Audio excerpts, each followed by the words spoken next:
Hello, everyone, and welcome into our latest live broadcast. Thursday is today, the 25th of September, 2025.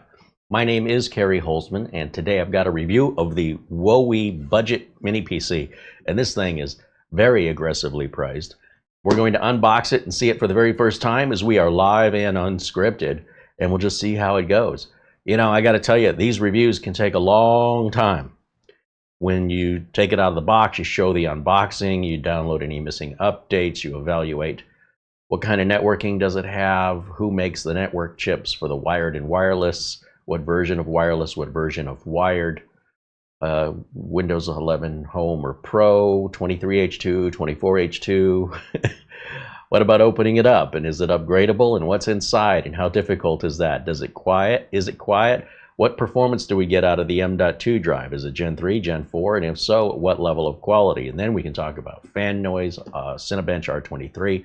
This reviewing can go on for days and days and days. And the problem that I have is that as one person, one-man band, I can't get through one of these without two more coming in behind it.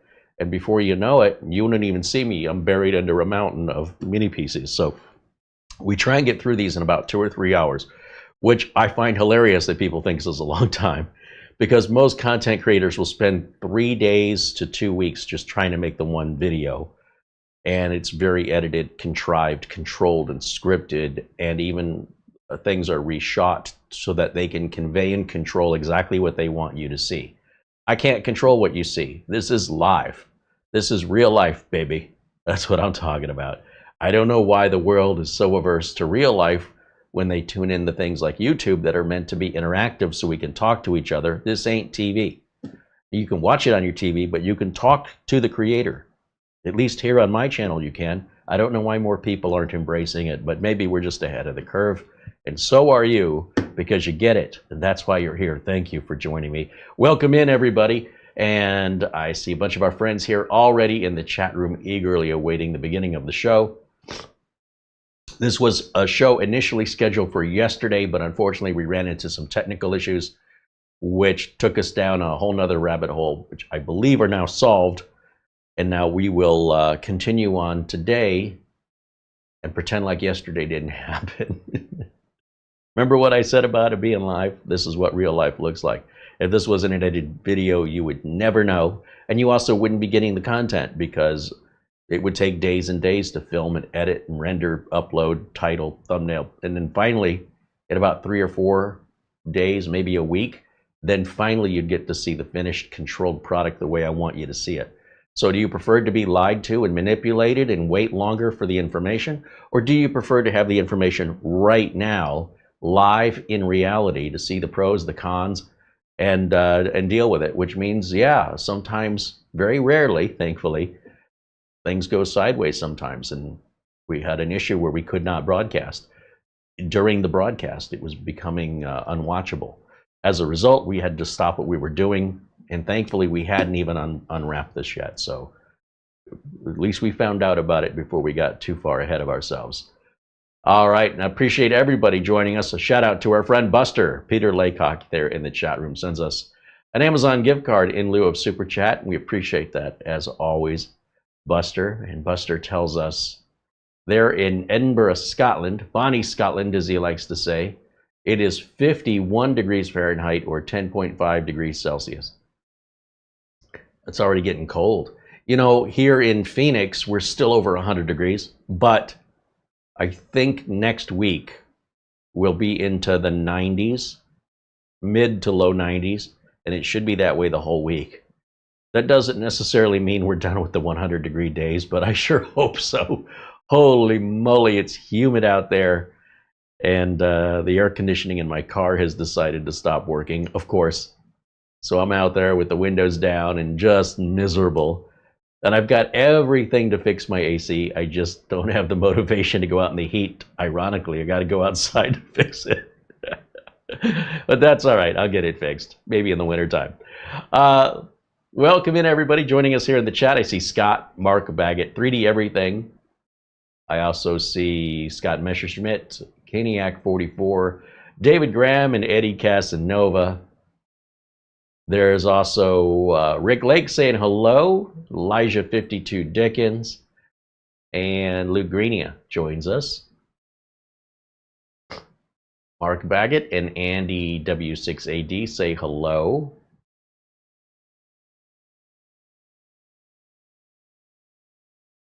Wild Soul says hello. Dustin Fuller joining us here in the chat, and Angel Grant pops into the chat, says hello. There's Mark Gaines and Gilberto Colazzo saying hello as well. So yeah, please do join us in our chat room, interact with each other, interact with me while we're live. That's the whole point of doing videos like this versus scripted, edited, polished, controlled, and contrived videos that the 90% of YouTube is just that, right?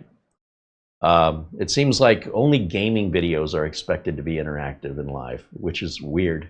But maybe it's an age thing. Maybe just the younger generation expect that. But hey, starts here. We're the trendsetters. Sure, let's go with that. Today, what I'm fidgeting with is the Wowie P5. And this, well, let me just bring up the website and show you how this is being promoted, and then we'll compare it to what's in the box. And let me jump over here. Let's jump over here and go to the Wowie main page, Wowie's homepage. And yes, this is a PC manufacturer that has their own homepage. Unlike a few others we've been complaining about.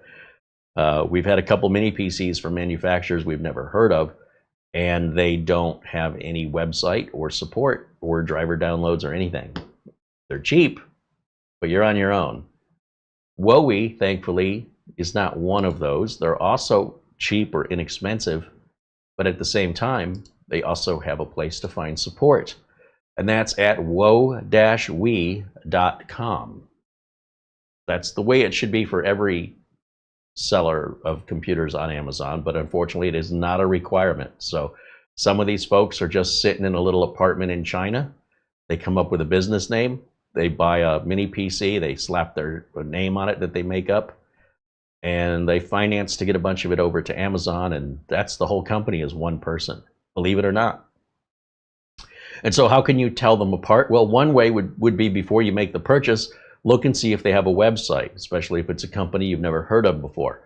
So we've had Wowie on the show here for a couple of years now, but many of you may not have heard of them. So we're here to differentiate, help you to differentiate those that are reputable versus those that are questionable. The H5 Mini PC is an N150 budget entry-level computer. It'll run up to 3.6 gig. It comes with 16 gigs of DDR4 RAM and 512 gig of NVMe storage. It supports 4K and on 3 displays at the same time. That includes 2 HDMI ports that are 2.0 HDMI. It's got a USB-C and USB 3.2. The USB-C is USB 3.2, and also so are the USB-A ports that are shown on the front of the unit here on this page. And then we've got Wi-Fi 5. Now that's a couple years old, but then on the other hand, it's also much cheaper, and most people don't need anything more than that with a computer of this specification. One kind of goes hand in hand with the other. And Bluetooth is 5.2. I think current Bluetooth is 5.4. So if you don't want to pay top dollar, don't buy the latest and greatest, and furthermore, don't buy the real high-end stuff that tends to be more, generate more heat, have louder fans, and use more electricity. This is far more efficient.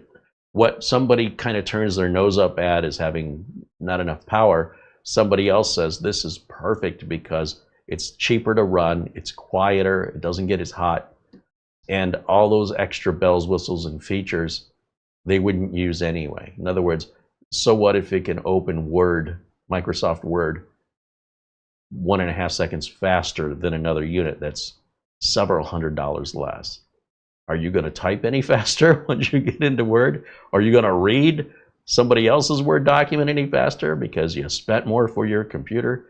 Well, maybe you will. Don't let me decide that. You decide what's value to you, and we're here to just offer everybody options.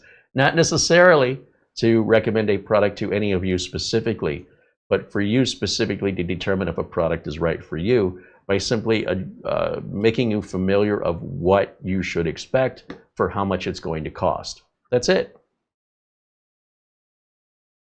We get in a little bit about the CPU. It's a 4-core, 4-thread, meaning there's no hyper-threading. These are like Celeron processors. But it's only a 25-watt TDP, so that's very, very power efficient and low heat. We've got 16 gigs of SODIMM RAM and 512 gig of NVMe storage. Again, 4K at 60 hertz, full HD.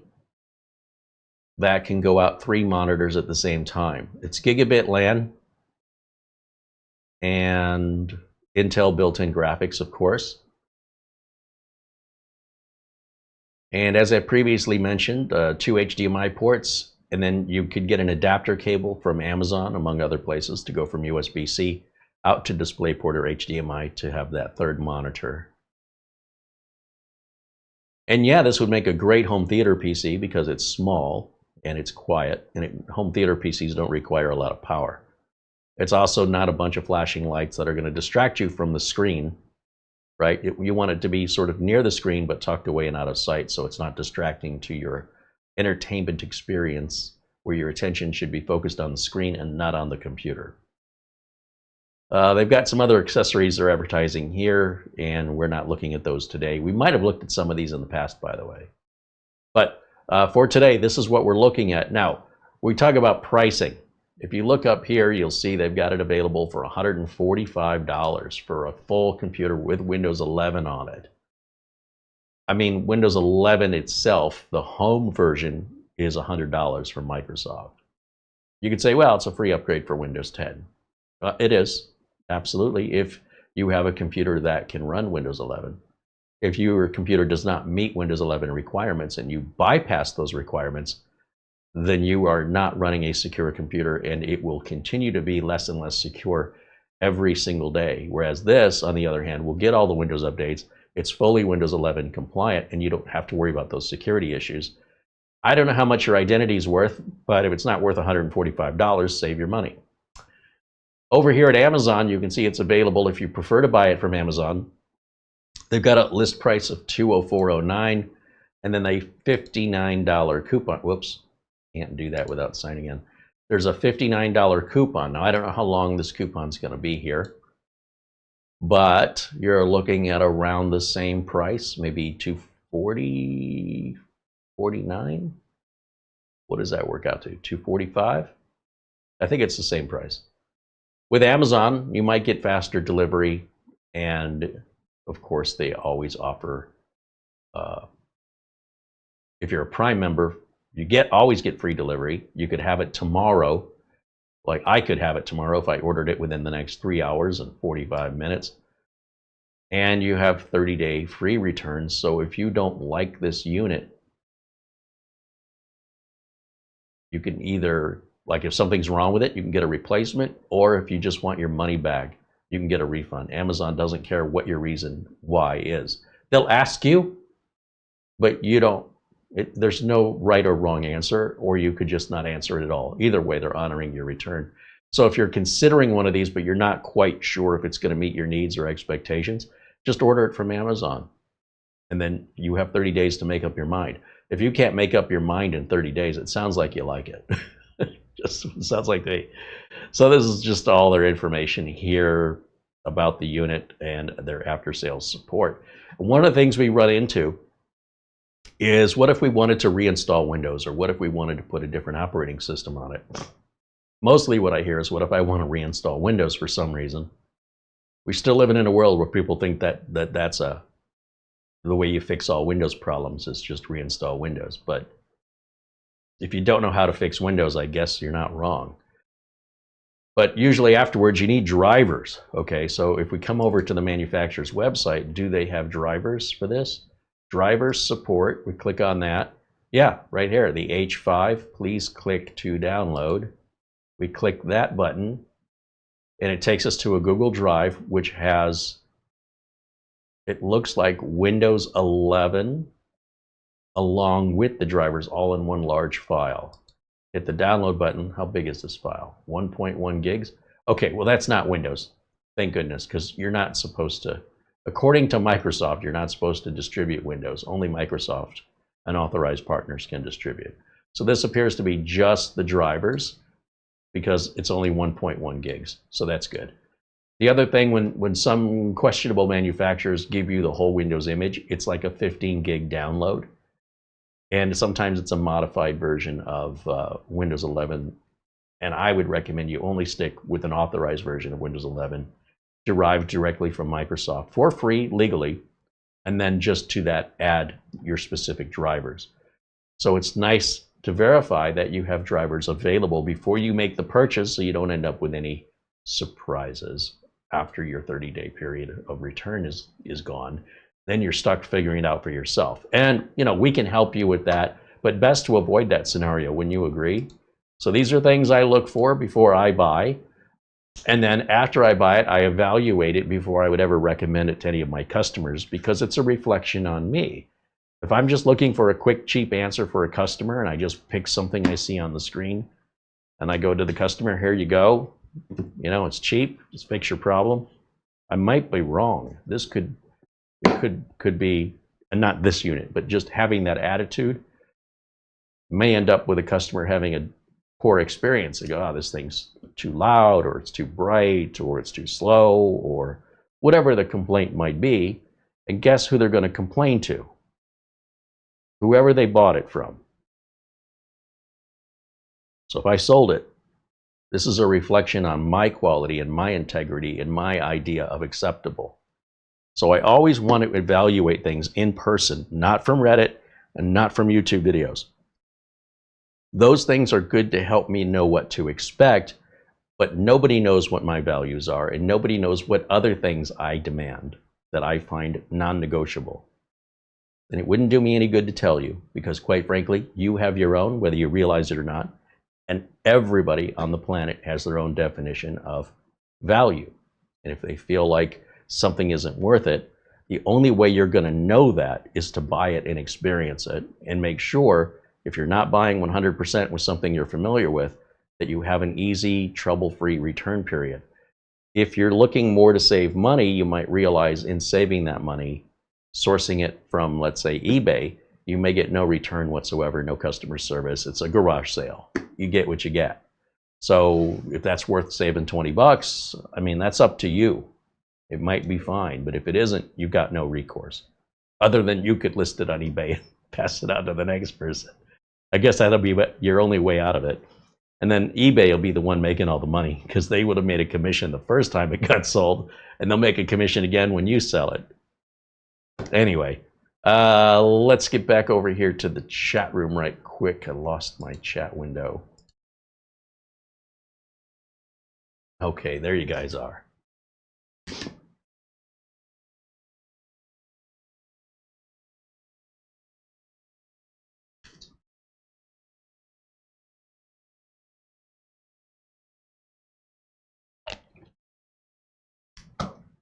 As you can see, shrink wrap is still on this. I've never opened it before. Unboxing the Wifi H5 mini PC.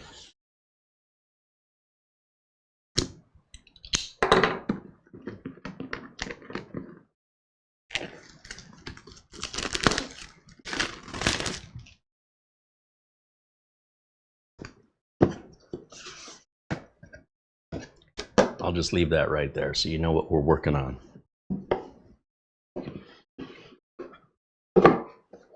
In the box, it's packed as such.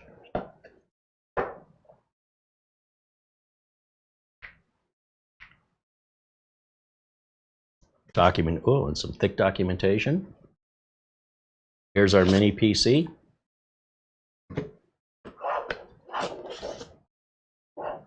Underneath this little cardboard floor, we have a VESA bracket for mounting this unit, perhaps under a desk or behind your monitor, wherever you want to mount it. There's the bracket and the screws included in this bag.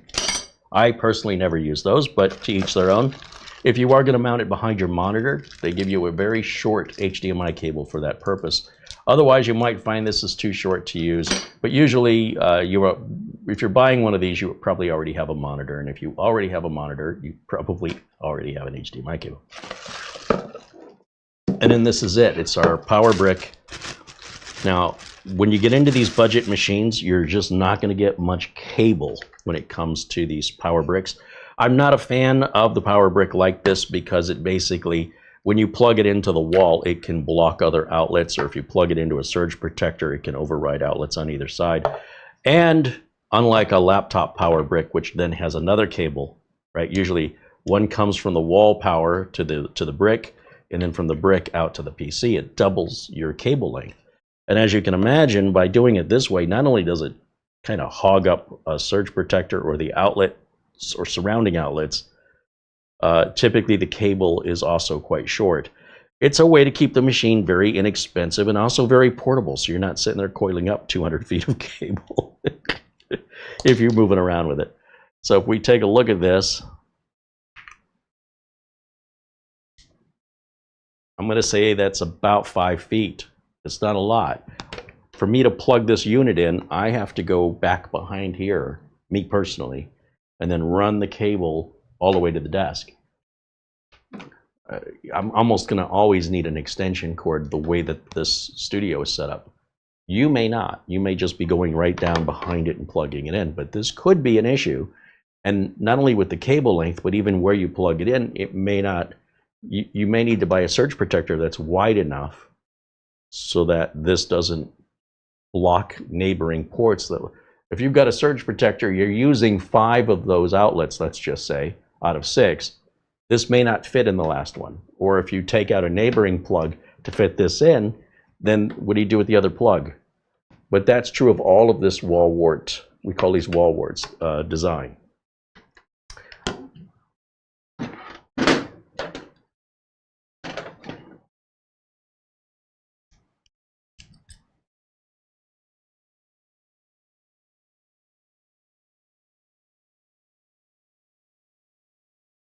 This is a 12-volt adapter.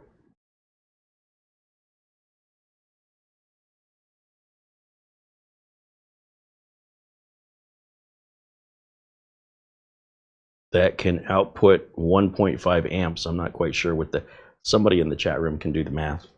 Volts times amps equals watts, I think. So that is, hold on a second.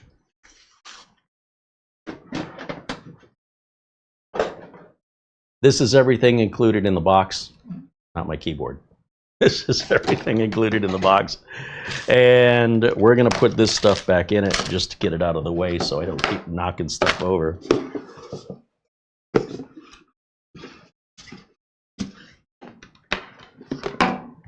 Let's take a look at the mini PC. It should look exactly like what we saw pictures of.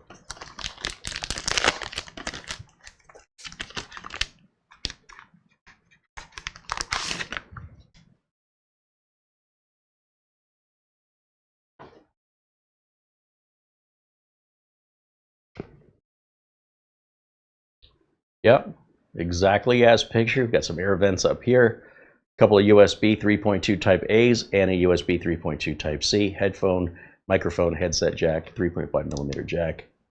Looks like a CMOS reset, BIOS reset, if I had to guess.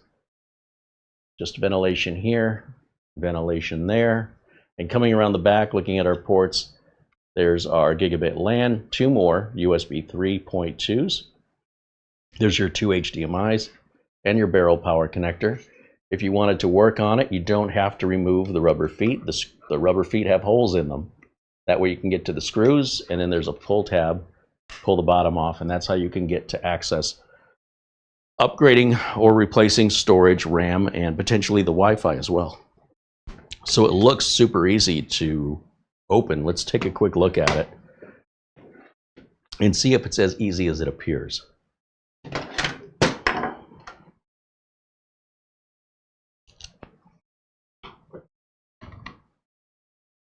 Oh, this is one of those where my screwdrivers You need a jeweler screwdriver. That JIS0 that I normally use to put in NVMe drives is too big for those screws. This is more like a jeweler's screwdriver set you're going to need.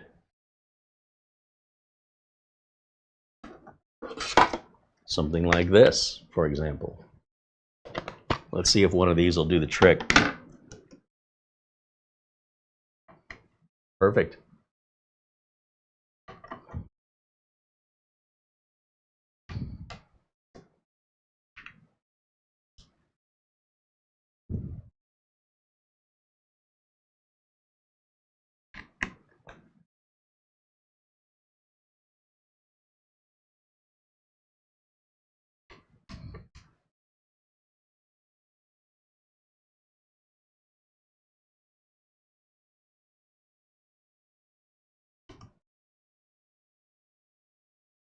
I strongly recommend, if you have a mini PC and you're about to take it apart, take just a moment, take a breather, and realize the orientation.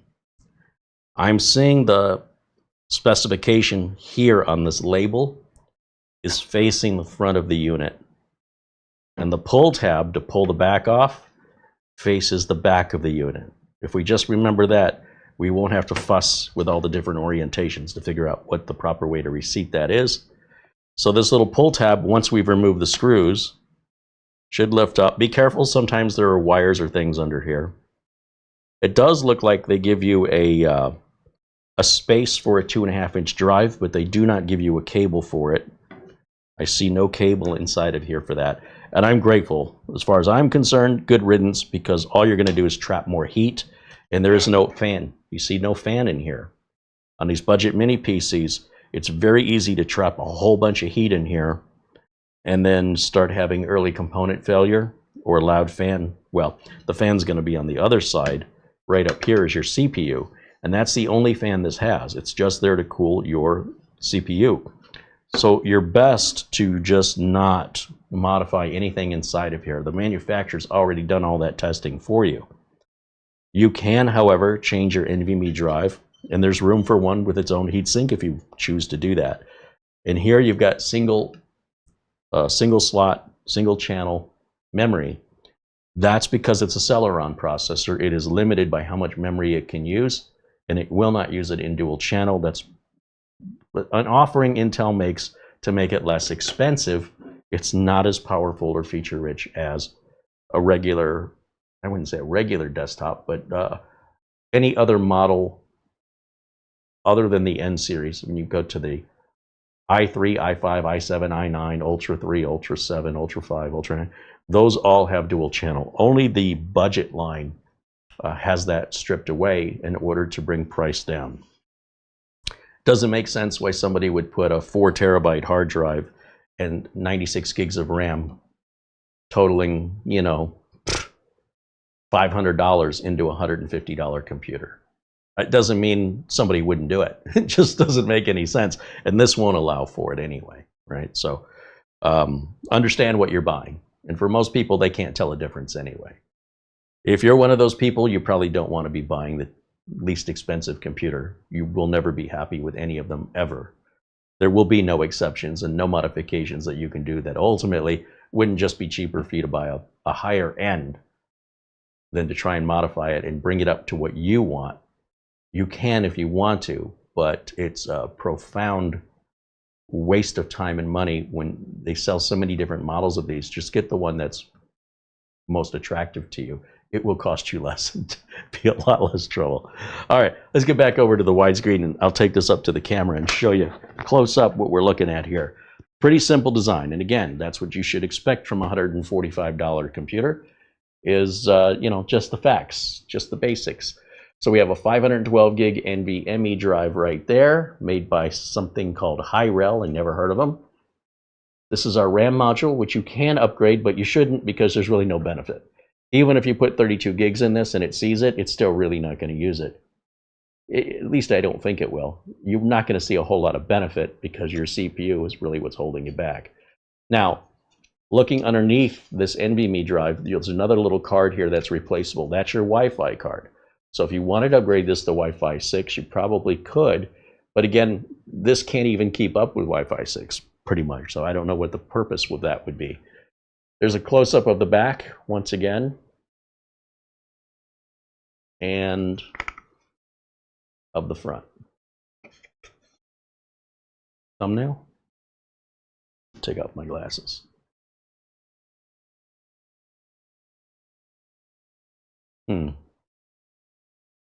Okay.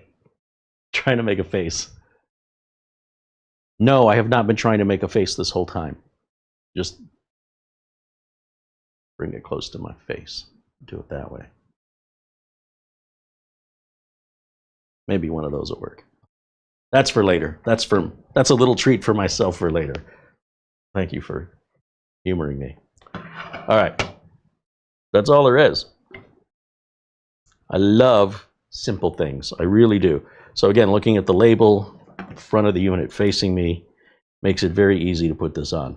Now, there is a little white connector right here, and I have to assume that what that's for is an optional cable to connect a 2.5-inch drive in here. But what I'm trying to tell you is I am grateful that that cable is not in here, because people just don't make good decisions. The general public that think they're technically savvy are the people that most likely going to use that, which would mean, by my definition as a tech, the people who don't do this, who consider themselves not technically savvy, are actually more technical savvy than the ones who claim they are that would do this. Because you're just trapping heat.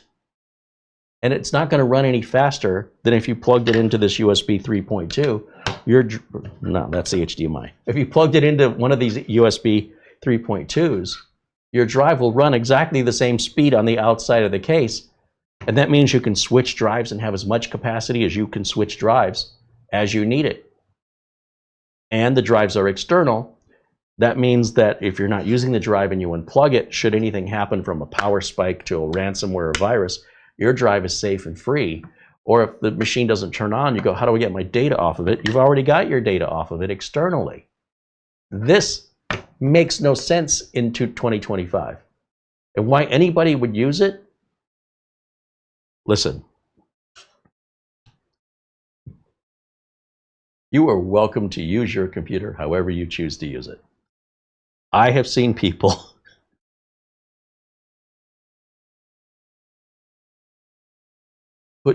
make bizarre like TikTok videos with food, and I'm like, why would you do that? You know, like they're mixing peanut butter and pickles. Okay, that's fine for you. I'm not having any, and I'm not recommending it to anybody. But if you want to do that, knock yourself out. I am sort of looking at it going, okay, you got to be you. But when we talk about selling computers to businesses and actual real customers, we would not screw them over like that. I wouldn't. I hope you wouldn't either. But it's your reputation. At the end of the day, what ends up happening as a consequence, if you're the one who sold it that way or you're the one who recommended it, that comes back to you.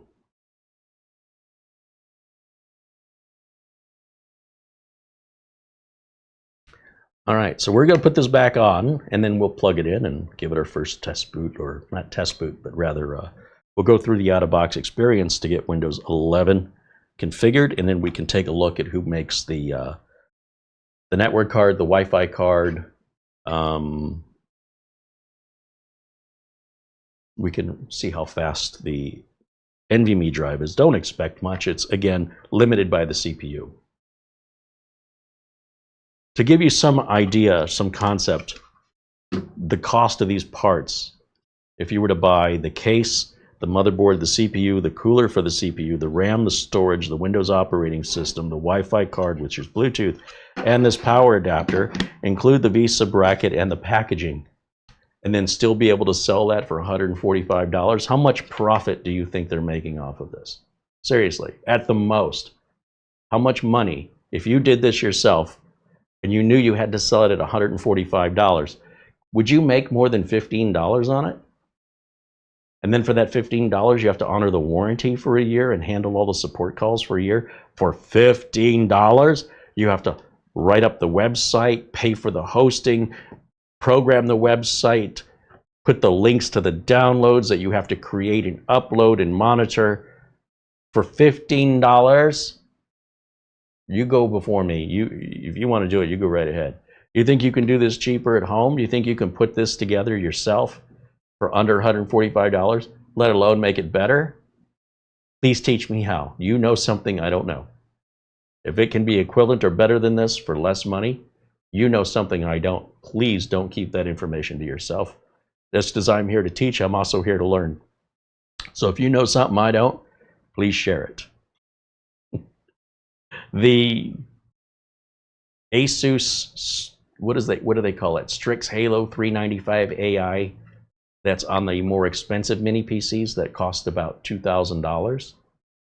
That's because that CPU all by itself, without the case, without the motherboard, without the cooler, without the RAM, without the storage, without the power supply, without the networking, Wi-Fi, Bluetooth, that CPU, just that one little component that in and of itself, you can't do anything with it until you add all the other components to it. That's an $800 chip, about the size of a nickel, an American nickel, for $800. And you can't use it without paying for a motherboard, paying for RAM, paying for storage, paying for an operating system, put it in a case and give it a power supply and make sure you cool it. So obviously there's a big difference between a $145 mini PC and a $2,000 mini PC. But one thing I can tell you is nobody's giving anything away for free. If anything, there are companies that are overcharging, in my opinion. There's probably somebody on eBay wanting to sell this for $500, or Facebook Marketplace or Craigslist, hoping that the buyer has no idea what it's worth. I know what it's worth, and it's worth more than $145 in my opinion. So whether or not that meets your needs, I can't tell you, but I can tell you no matter what, that's a good deal, given that they have a support site, that they have the driver downloads. And if you know of a machine, and I want to keep emphasizing this, if you know of a machine that is equal to the specifications or better than these specs, and it sells for less than $145, and they have a website with drivers with support, again, I beg of you, please tell us what you know, because that's information that would benefit our community. That's what this is that I'm holding in my hand. As far as I'm concerned, this is, and remember, you've heard me say this before, because as the technology keeps improving, the prices go down. Also, depending on the age of the technology, they still have 12th and 11th gen brand new PCs for sale that are severely discounted, even though they're brand new. They've never been used, and so therefore they've depreciated. It's sort of like a brand new car that sat on a dealer's lot for 8 months. And it's a brand new car. No one's ever owned it. Sure, maybe it's got some test drive miles on it, but that's it. And they will sell it at a significant discount because it's just depreciating and they need to get rid of it. Well, this happens with computers, and more so now than ever before. So if an N150 isn't enough for you, you might want to look at an 11th gen or a 12th gen mini PC that are being sold brand new on Amazon for maybe twice this price, but that have 3 or 4 times the amount of power and upgradability. But if you're strictly budgeted so tightly at $145, or even if that's a struggle, this is a brilliant solution for people that have Windows 10 computers that are about to age out due to a lack of support from Microsoft. We do have a video showing you how you can get 12 more months, but you're just prolonging the inevitable. A machine like this for $145 solves that problem for the next few years anyway, not just next year, right? Because your warranty on this is at least a year, and likely this will last for many years if you treat it well. This could last easily the next 8 years. And this is probably more powerful probably, than any computer you've got that's not Windows 11 compatible. There's exceptions, but more than likely, if you have a computer that old that it's not Windows 11 compatible, this is probably faster than that. All right, let's get it plugged in and we'll try it out.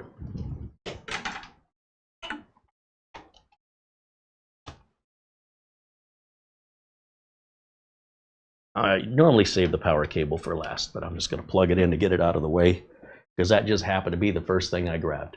I need my keyboard and my mouse, which I keep right over here.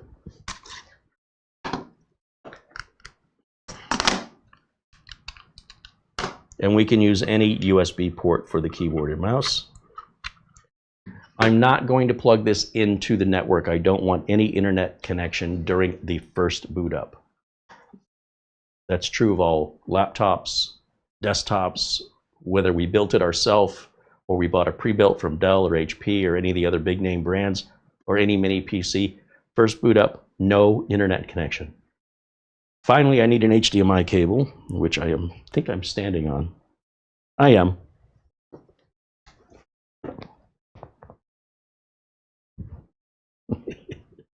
It's got a lot of slack. I'm standing on it twice. All right, we'll plug that bad boy in either of these HDMI ports. Doesn't matter. Pick one. Eeny, meeny, miny, mo.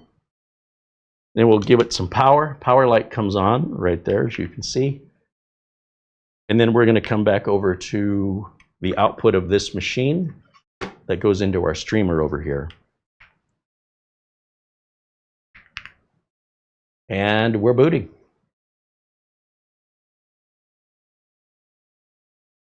The reason we do all this in this fashion is that if the machine were to arrive with any damage, we want to know that it's not our printer or our external drive, a flash drive, or our internet connection that's causing a problem. So the first thing we want to do is just verify the thing we purchased, since it's a computer and it's complex, that it's working the way it's supposed to before we make modifications. Because if it's working the way it's supposed to and then we modify or customize by adding our printer and plugging things in like speakers, and all of a sudden it doesn't work anymore, guess whose fault that is? It's something you've plugged in that's causing the problem. That makes your diagnostic a lot easier. Ideally, and in most cases, you never have a problem with it. However, when you do, and if you do, and remember, I work at scale, so I'm working on 10 computers for every time you work on, well, probably I'm working on more than several hundred computers for as often as somebody at home works on different computers. You might work on the same one, but I'm working on a variety, so I have to move through things really quickly. And if I'm hung up trying to figure out what's wrong, and it turns out what's wrong is an incompatibility with something I plugged in or some software I've installed, that's on me, right? And then I'm going to make less money because I'm being less productive. My customers got to wait longer and they might take their business somewhere else. So for me, this is a massively huge and important deal to turn the machine on with bare minimum, just power, video, keyboard, and mouse, and make sure we go through the Windows out-of-box experience problem-free. Usually we do, but all it takes is one time it doesn't work like we're expecting, and it made all the others worthwhile. So I'm going to go over here so I can see this. There we go. English United States. Yes, that's what I want. My mouse is working. Continue in English. My region is the United States, which should appear here in just a moment. And it did. So I'll say yes to that. My keyboard is a US style keyboard, and I'm not going to use any other type of keyboard for other countries. Like the British would have a pound symbol instead of a $, for example. I'm not going to connect to the network, so I say right here I don't have internet, and I appreciate that I did not have to do the bypass NRO trick on this. Accept the license agreement, and now we're going to give it a username. This is another reason why we don't connect to the network, is we don't want to be forced to create a Microsoft account. If you have a Microsoft account, feel free to log into it. I don't care. I can't log into my Microsoft account and then sell that computer to a customer. That would be profoundly unprofessional. Can you imagine if you bought a computer from Dell and when it says, "Welcome back, Michael"? Who the hell's Michael? Was that Michael Dell? Did he just sell me the computer off his desk? I thought this was supposed to be new. Anyway, I leave the password blank. That way it just boots right to the desktop. Once the customer has it, they can customize it. And they can log into Microsoft account, whatever they choose. I like to leave location settings on. That's going to keep my date and time always up to date, always in sync, including daylight saving time and the lost minutes or gained minutes that occur naturally with any clock. It'll just synchronize with the internet time server. And that's my personal preference. If you don't like that, you can do it any way you want. You don't need my permission. I'm just explaining the logic behind the choices I make. Now, with all that information completed, it should customize the Windows install to bring us to the desktop. Once we get to the desktop, then I plug it into the internet. That's all I do. I'm still not plugging in flash drives. I'm not plugging in printers.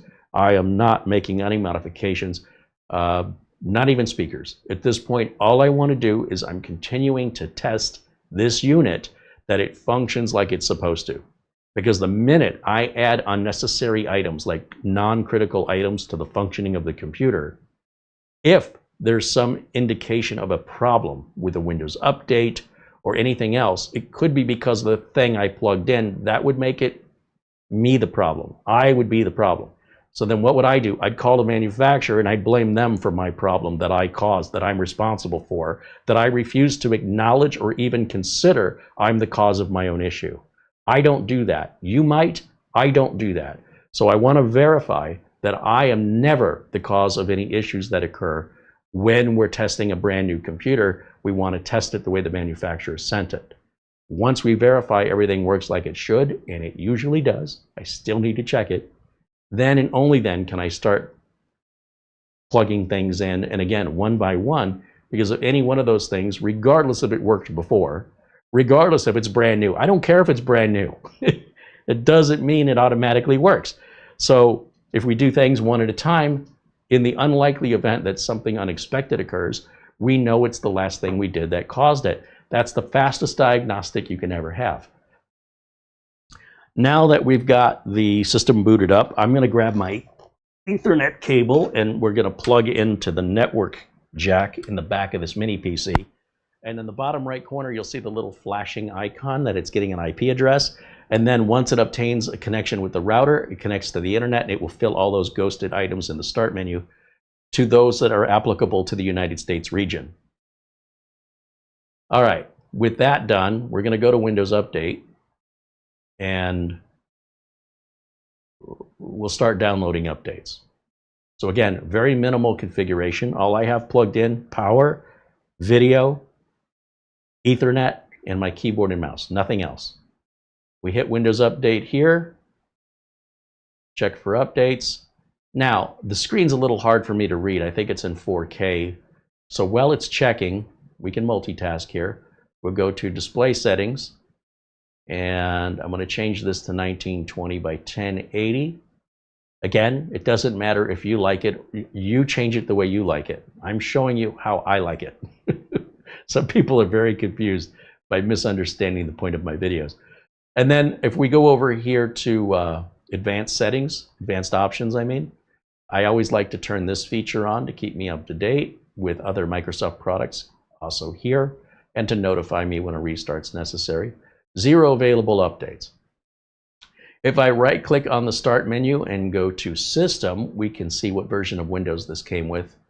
This is Windows 11 Pro, and it is the latest as of today, it's not November yet, September 25th of 2025. Now 25H2 will be out probably sometime in October, but they obviously can't put an operating system on that doesn't exist yet. But what we don't want to see is 23H2. And whether it's Windows 11 Home or Pro, it doesn't really matter. If you're a home user, then Home is really designed for you. And if you're a Pro user, then Pro is designed for you. So many home users think of themselves as Pro, and so they buy the Pro tools. Okay, if that makes you feel like a big shot, go for it. There's no harm in having Windows 11 Pro as a home user. There's also very little benefit, but knock yourselves out. We can verify the N150 CPU. The 16 gigs of RAM is exactly what we ordered, and that's exactly what we've got. If we go to the device manager, right click on the start button, then we can take a look at who's making some of the components like the RJ45 LAN jack as well as the Wi-Fi Bluetooth. So under network adapters, which is probably under the letter N right here, it looks like we've got an Intel i226V local area network RJ45 wired jack. And then for the wireless, it is only 802.11ac. That's going to be Wi-Fi 5. That's made by Realtek, and whoever makes the wireless is the one who makes the Bluetooth. They're part of the same little card. That is an upgradable card. You can buy another one and replace it if you want to, but again, you're still on an N150, so it's likely just you're buying an emotion. You're not actually buying anything practical or useful. In my experience, in my opinion, if the Wi-Fi is not fast enough for you, then this computer should not be fast enough for you. They usually go hand in hand, and that's why I don't consider this to be anything negative on a computer of this scale. You cannot upgrade the processor. These processors are basically laptop processors.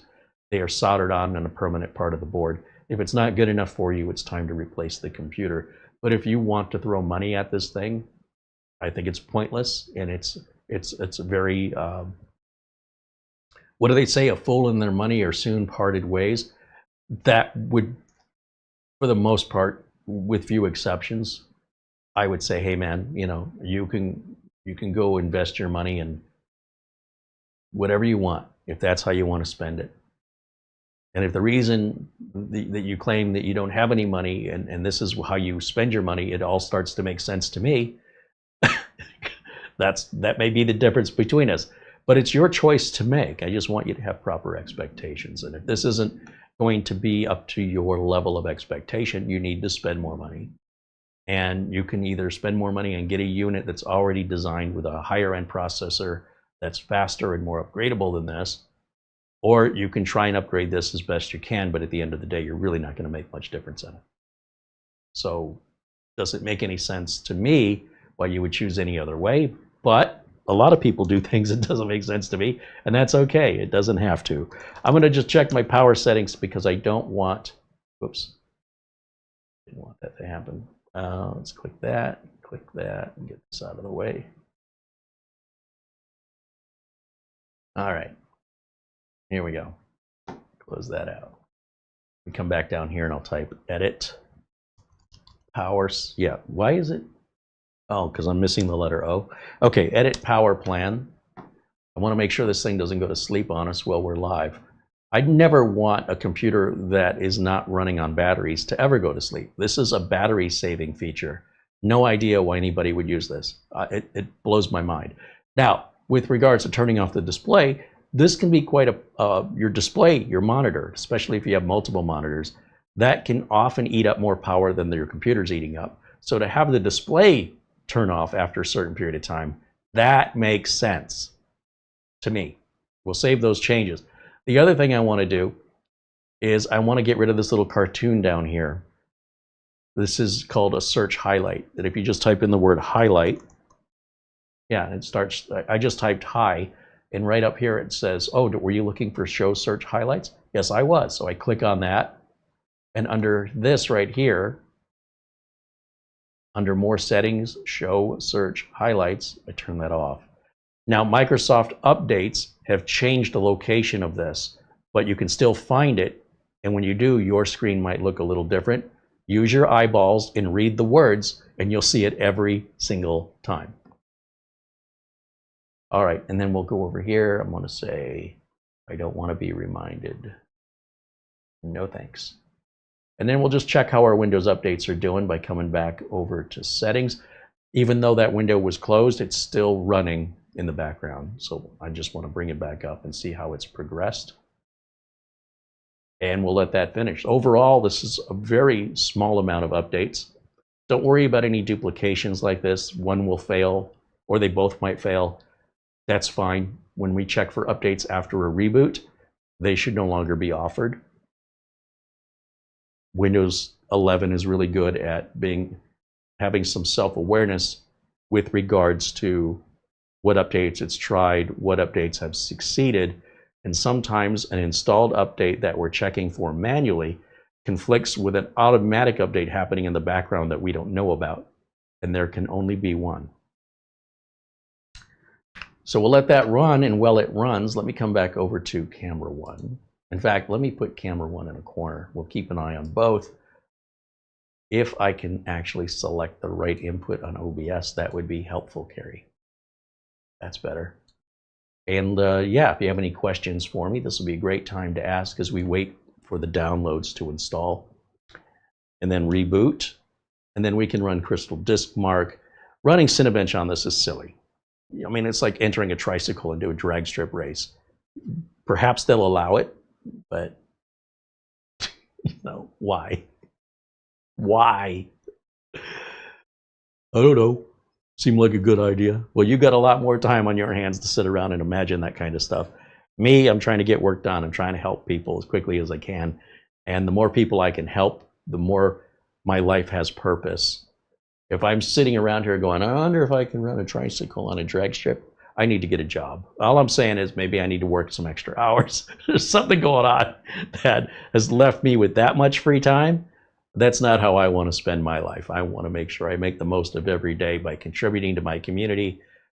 And it doesn't hurt to make a little bit of money, so that makes my life a little bit more comfortable. And that's just the way I choose to see it. You may not agree, but that's okay.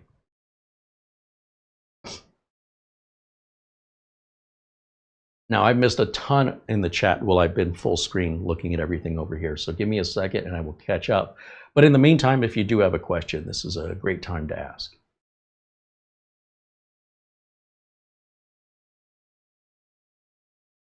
And Peter VZ with a €1 super chat joining us from Amsterdam. Thank you, Peter.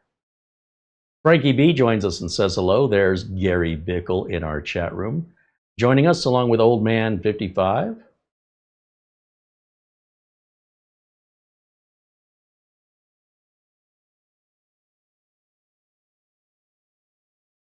And Dennis says hello. He says, I really ended up liking my Wowie P6 mini PC. He's talking to Andy. Now I find myself trying to come up with reasons to buy another one. I can't help you there. I can't help you there. They are fun though. Yeah, the P6 is a AMD. Is it a Ryzen 5? Oh, he wrote it right there. AMD Ryzen 5 3550H. That's also Wi-Fi 5. Same as this.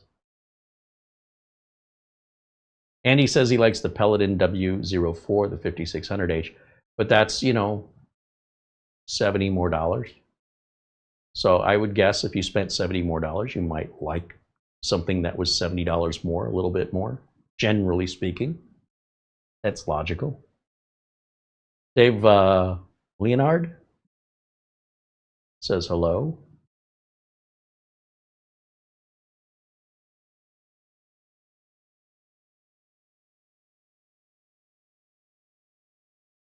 And Sam Lazar says hello. Corey Man Zero joining us along with John Kennedy.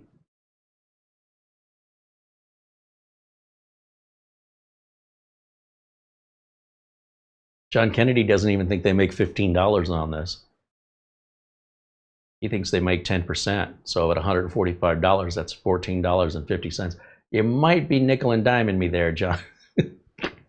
Well, actually, it's not 97 cents. It's 99 cents. Yeah. I want to tease you on that. I mean, technically. All right. You might be right, but keep it in the ballpark. I think we're good. Let's see. Nobody really knows me for my precision. Let's just put it to you that way.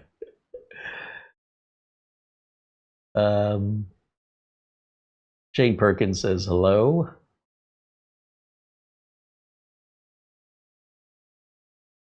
Gary Tatum said these N150 based mini PCs are perfect for browsing, paying bills, email, office work, without taking up much space on the desk. They're very responsive for what they are, and they're quiet. I mean, this thing,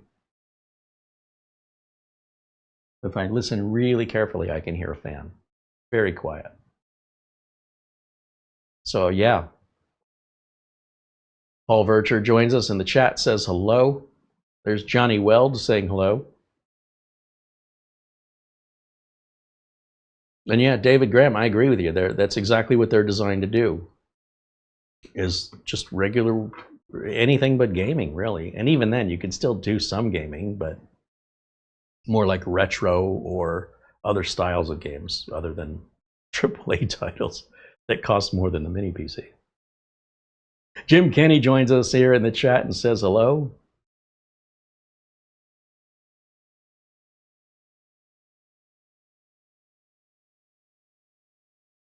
Still catching up here with previous conversations I'm just now seeing for the first time.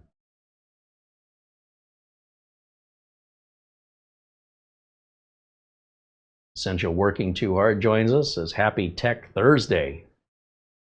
Is that different than Tech Wednesday or Tech Friday? Happy Tech Day.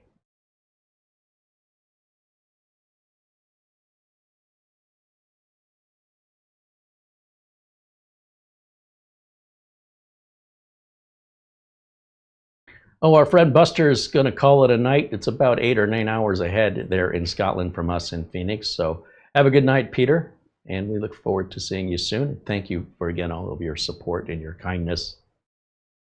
And we look forward to seeing you tomorrow, I hope.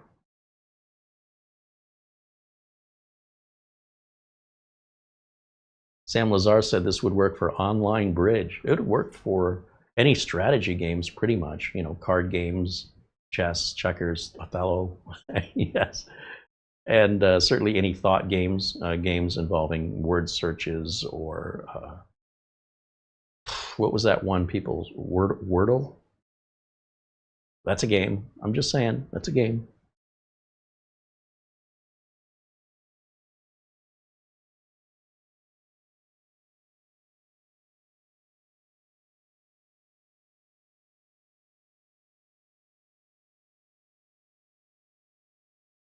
Andy Kane saying it is 10 p.m. over there. Yeah, just 2 p.m. here in Phoenix. So an 8-hour time difference between us.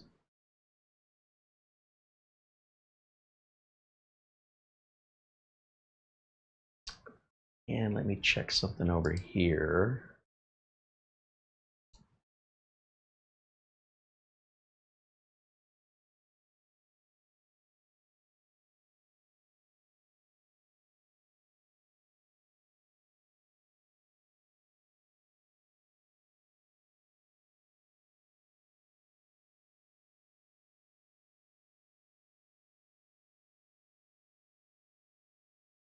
Yeah, if you're doing any sort of remote education or remote work, Zoom meetings, stuff like that, you don't need anything more than this. Most people don't.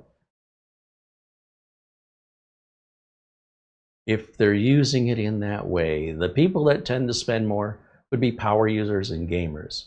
And if they can afford to be power users and gamers, well, I have to admit I'm jealous. I do what I have to do. I have high-end machines because in order to video render and edit, I have to have it. I have to. I don't have to game, though. Gaming is something that I would voluntarily spend my hard-earned money on and then squander away my precious time here on Earth to find some form of entertainment that listen, I can find much cheaper forms of entertainment that are way better than gaming. But, you know, you do you. I'm good with it. I don't get it. Let's see. Let's get back over to Amazon.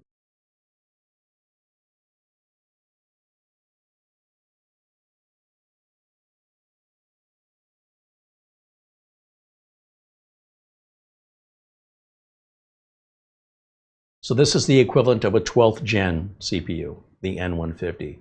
The N150 was released in 2019. When was N150 released? Intel introduced this processor. No, it wasn't 29. I don't know what I'm thinking. Intel, they recently launched this in November of 2024. My apologies, I was thinking of something else. So 2024, it's not November of 2025 yet. So this processor's even though it's a 12th gen. Intel just released it 11 months ago, 10 months ago.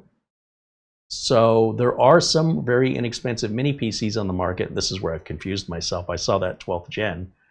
And even then, I should have thought, well, 12th gen would make it 3 years ago. That would put it to 2022. But in this case, because it's a mobile processor, its release schedule is a bit different on the generations. And so anyway, we're looking at the N150 being released in November of 2024. That was when the product was introduced to the market, not necessarily when this computer was introduced to the market. And I think that's a very important thing to keep in mind, because if you're looking at other N-based processors like the N95, which is a predecessor to this, was released in 2022. And if you were to go to like a Celeron N5105, if we keep going back, you probably can find cheaper computers because those are pretty well obsolete at this point. Those were released, 5105 was January of 2021. So now you're going back 4 years. I wouldn't say it's obsolete, but it's right. You know, it's a good 2/3 through its life, in my opinion. But as a result, you might find mini PCs that feature that chip to be far more aggressively priced. It all makes sense. You get what you pay for.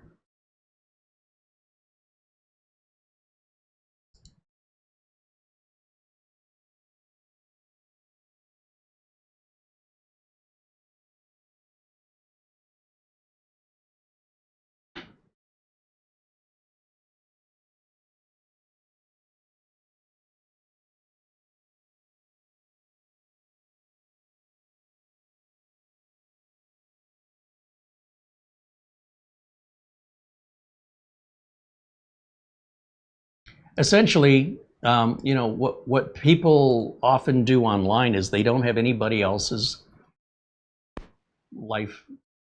There's a, over and over again, what I'm trying to say is people have no consideration for anybody else. They go, well, that computer's not good enough for me. Okay, but so now you're just speaking on behalf of the world that nobody would use that. You're wrong. And you're delusional because, quite frankly, these things sell like hotcakes. In fact, our good friend Doug Betts has been replacing workstations at his client's office that are 7 and 8 years old and putting the essential equivalent of this into their offices, and their clients can't tell the difference. The clients are saying, he's calling the client going, have you noticed your computer's any different, like slower, less responsive? They're like, no, did you change something? They cannot tell the difference. Only the nerdiest of the nerds that are the most finicky, difficult people to please would complain about a $145 computer without understanding just how much value you're getting for $145. They have the luxury of time and money to be finicky, but what they fail, where they think they're so smart, they come across as profoundly ignorant of the world around them and the needs of others. So for them, a machine like this may not be adequate, just like I said. But on the other hand, no machine at $145 would be adequate for them. They're finicky, difficult people. And as long as they're willing to pay more, if there's enough money in it, they're worth tolerating, because nobody really cares what your opinion is. When you say you don't like something, great, good for you. And, you know, and don't like it. We don't care. It's not good enough. Don't buy it. Don't think for a minute that the vast majority of people so much as agree with you. Don't make that assumption. Accept the fact that you are you and your needs are yours alone, and you don't speak on behalf of others unless you want to go through the world just, you know, sounding like a child. There's a monster under my bed. Nobody uses these. Believe me, more of these are sold than whatever the heck you think is so good. I'm telling you for a fact, and you can Google it and you can do your research. You wouldn't want to do that though, because then it might shatter your delusion. But I'm just saying, for those in the chat room who think they're better than this, there's nothing for you here. I'm just telling you now, you won't be happy with anything we ever show. Steve Chappelle wants to know if I'll be doing more refurbishing videos in the future. Yeah, we still have a couple of machines from Emerald Computers. That's a local recycling place, that computer recycling, that they've invited us in to like pull things off of the shelves. They're moving about 1,000 different computers and laptops, either by selling, giving them a second life, or by selling them for, you know, $1 a pound or whatever they get for scrap metal. And as a result, their inventory is changing very quickly. We can't keep up with it. So I took a handful of stuff from their back warehouse to see if it was worth recycling or refurbishing. So far, nothing is really worth refurbishing, to be honest, but that's just my opinion. Someone else might feel differently. He has his own gauge. He has his own metric of what he can resell and what he'll sell to scrap. And he has to move quickly or he runs out of room in the warehouse and he can't take any more in. He has to keep up with the amount of computers he's receiving. And he's got a massive warehouse that's damn near floor to ceiling.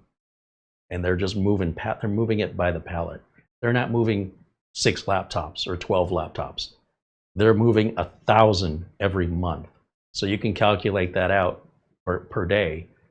And not just laptops, but also Chromebooks, desktops, servers, server racks, network switches, printers, all of it. They have to keep moving it. It's heavy, takes up a lot of room, and they need to keep making room because more stuff comes in every single day by the pallet. So there might be some good gems in there, you know, over at Emerald Computers that still have plenty of life left. You go, oh, somebody threw this away. We did have that one mini PC that was perfectly fine. Windows 11 compatible, nothing wrong with it. Was it an HP Elite, something like that? And I think he had like a dozen of those over there. They were just waiting to be gone through to determine if they were worth reselling. For me, they would absolutely be worth reselling. For him, I don't know.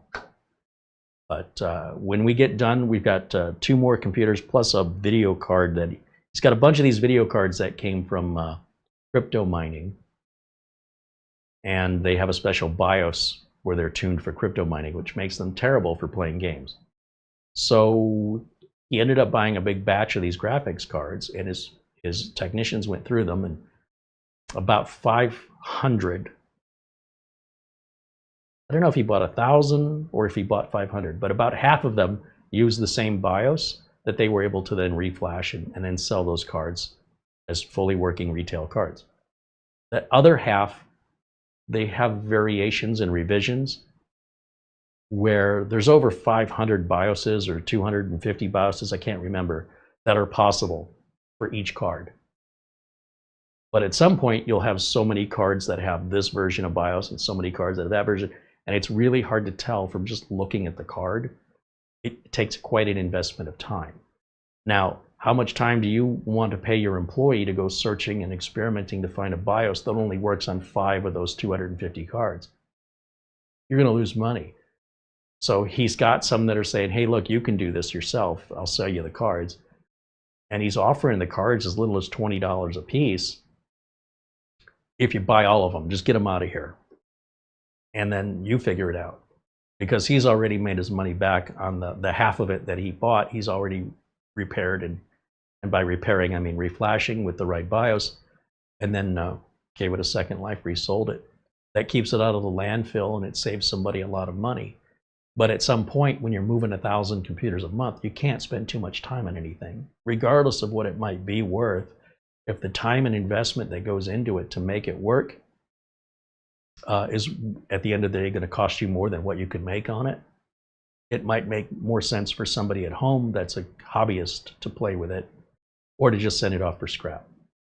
So that's what we're looking through at the warehouse, stuff they haven't gotten to yet, where that determination hasn't been made. So when we're done with our current batch, regardless if it's reusable or not, it's not ours. We're going to give it back and say, here, you know, we did all the work. We'll put a little note index card in there that says, here's everything, the way this computer is equipped. And it's up to them if they think it's worth anything, right? That's not our decision. But I give it back because it's not mine. And for all I know, they're just going to put it to scrap regardless of what I think. And then I say, well, now that I've given that back, can I take some more? Come on over. It's good marketing for them. It's great content for us, and it plants ideas and seeds into the minds of our viewers about what recyclers might be around your area and what's something you might specifically want to look for.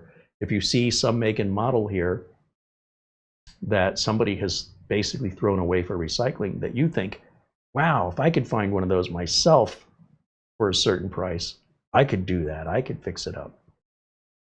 And of course, you watch from all over the world, but these recycling centers exist in pretty much every state in the United States and every country in the European Union. So, including England, there are recycling. If you just look for them, use Google, you might be surprised there's one close by. And of course, you can always search online, but then you're paying for shipping. A lot of times paying for shipping on these older machines isn't worth it. The fact is, if I were to sell this Wowie computer, if I took this and if I were to list it for sale, I would have to pay for the shipping. Shipping on this, which would mean I can't ship it in this box. I'd have to buy a box, a shipping box. And then I wouldn't want it bouncing around in the box, so I'd have to put some paper in there, whether that's some newspaper I've got laying around or I buy some bubble wrap. Then I buy some box tape to close it all up. Then I have to print out who I'm sending it to so it's legible. I can't handwrite it. No one will ever be able to read it. And then tape that on the box, then get in the car and drive that to the post office. What do you think that's going to cost me to ship? Even if I'm going to ship priority mail with a flat rate box, I still have to put some packing in there. I could use some free newspaper laying around or some shopping bags, I guess. Very unprofessional to sell it that way. But yeah, if I just want to sell as like a Craigslist seller, I could meet somebody in a parking lot in some shady part of town, make a cash transaction like we're dealing drugs. How much money do you think that's going to cost me? And how many emails am I going to field? Is this still available? Does it have Wi-Fi 7? Does it include a diamond ring? Like, people are so crazy. It's mind-blowing. Can you just sell me the RAM out of it? No, but I just need the RAM. Well, then you buy it from me at my asking price. You take out the RAM you want, and then you sell what's left and recover your cost that way. I'm not going to do that. Well, you're missing out on a sale. Maybe I want to miss out on a sale. Isn't it mine to sell? They like get mad at me.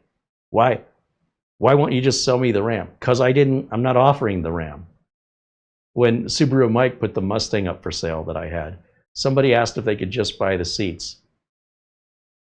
Mike's like, no, the seats aren't for sale. Well, I don't like the color of the seats in my Mustang. I'll do all the work. I'll come over there. I'll give you $500 and you can have my interior, which won't match the car, which is in perfect shape, by the way. The Mustang I was selling was like brand new. And he wants to put his crappy old gross seats. Oh, and he's going to do the work himself, so I'm sure he's going to do a great job. And that's what Mike told him. Mike said, tell you what, if you want the seats out of this car, just pay me the asking price I want for the car. Then take the seats out, put your seats in it, and then you resell the car to recoup your cost. I don't know if people are just on some serious drugs or have untreated mental health issues. That's just a lot to tolerate, just to have somebody go, well, I see you want $145 for that. I'll give you $25. No, thank you. Okay, 30. No, thank you. Well, you're never going to sell it for $145. Okay, I'm okay with it. What makes you think that I care? Well, you've listed it for sale. Why are we having this discussion? People just looking for someone to talk to. So I wouldn't sell this. There's not enough in it. And then they're going to call me throughout their entire lifetime of ownership every time they have a problem. Can you help me fix this? Why is it doing that? No. No, no, no, no, no, no, no, no. I've said I really envy the guy that sells hot pretzels at the shopping center, because the guy that sells hot pretzels at the shopping center has a very low inventory. Basically, you've got dough, yeast, sugar, water, salt, butter, little dipping packs that are already prepackaged. You just put them in the refrigerator under the heat lamp. You don't have to deal with pots and pans. You just have an oven. And you have a soda fountain machine. And people walk up and they'd say, oh, I want the pretzel or the pretzel nuggets, which is still the same pretzel cut differently. What dipping sauce would you like? Cream cheese, spicy cheese, cheddar, ranch. And do you want the combo meal that comes with a drink? Yes. And what drink do you want? Coca-Cola? Okay. Your total will be $17.25. That's a lot of money to pay for a pretzel and a dipping sauce and a drink. And I might be exaggerating, but it's getting expensive. So people pay the money, whatever it is. You give them their pretzel, you give them their drink, you give them their dipping sauce. There's napkins and straws. Help yourself. What's the support issue that's going to come up? Like, what is your cost of support? The worst thing that can happen is somebody says, this pretzel's cold, or it's too salty. Would you like another pretzel? Would you like me to heat that pretzel up? What would you like me to do for you? Give me my money back. Well, you've already had your drink. You've already opened the dipping sauce, but I can refund you for the pretzel. I want every single penny back. Worst case scenario is you allow yourself to be bullied in the sense of, okay, customer service, here's your money back. Never see that person ever again. Well worth every penny. But when you sell a computer, 6 weeks down the road, 6 months down the road, if there's a problem, they're going to call you, even if they caused the problem. So in this pretzel business, you have a high profit item, very low inventory, and you don't really see your customers. If you don't see them within 20 minutes after the sale, there's no problem, and most sales are gonna, people are just as likely to throw it away if they don't like it than they are to wait in line to complain. But they're out there, okay? A computer might make less profit than that pretzel, and yet people who buy the computer are expecting never-ending support. That doesn't mean that's what they're going to get, but that's what they expect. And when they don't get what they're expecting, they very unreasonably become unhinged quite often, to a point where often you have to call the police, where you have to basically say, look, I'm trespassing you. Do not contact me ever again. You've lost that customer for life, but thank goodness you did, because not all customers are equal. You have good customers, regular customers that are neither good nor bad, and then bad customers. The bad customers put you out of business. Having a bad customer is no different than being robbed. It's no different than somebody coming into your business late at night and emptying your cash register. They're the same. They're exactly the same. And to defend your business, you have to be able to know where you're crossing a line, or where the customer's crossing a line, and how much customer service they're expecting for how much they paid versus how much you're willing to give and how much it's costing you. And, you know, some customers will say, but I buy pretzels here all the time. You know, you should reconsider my unreasonable demand because of how much business I've given you. Oh, so you've been doing me the favor. You buy my pretzels because you're loyal to me, not because you like my pretzels, not because my pretzels are less expensive. You're doing that for me. Oh, I thought this was reciprocal. I thought I was doing something for you, and in exchange you were giving me money. I thought we both received benefit, because I've been very loyal to you. Every time you've come here and said you wanted a pretzel and you're willing to pay for it, I've always done it for you. So really, we've done it for each other. I've been as loyal to you as you've been to me. So I don't get it. And some customers, they just stare at you like, what Twilight Zone do you live in? And you stare back at them like, what Twilight Zone do you live in? And I will take that any day over the type of support demands and low prices people want to pay. and how much butt kissing they expect, as though they've just bought you a new house. Look what I did for you. I bought you a house. The least you can do is answer my tech support questions. Well, if that were the case, I would agree with you. Look, I gave you a shiny nickel. The least you could do is wash my car. No. No, I could definitely do less than that. All right, Rip City Raider joins us as a supporter, renews his membership. Thank you, Rip City Raider, for supporting us here. We're just waiting on these updates to get done. These are some big ones there. These cumulative ones can take a little bit. And then we can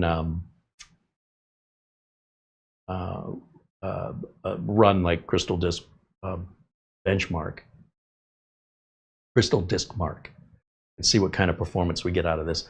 I would expect probably around 3,000 megabytes per second. Anything faster than that's kind of wasted, just given the rest of the machine would have trouble keeping up regardless.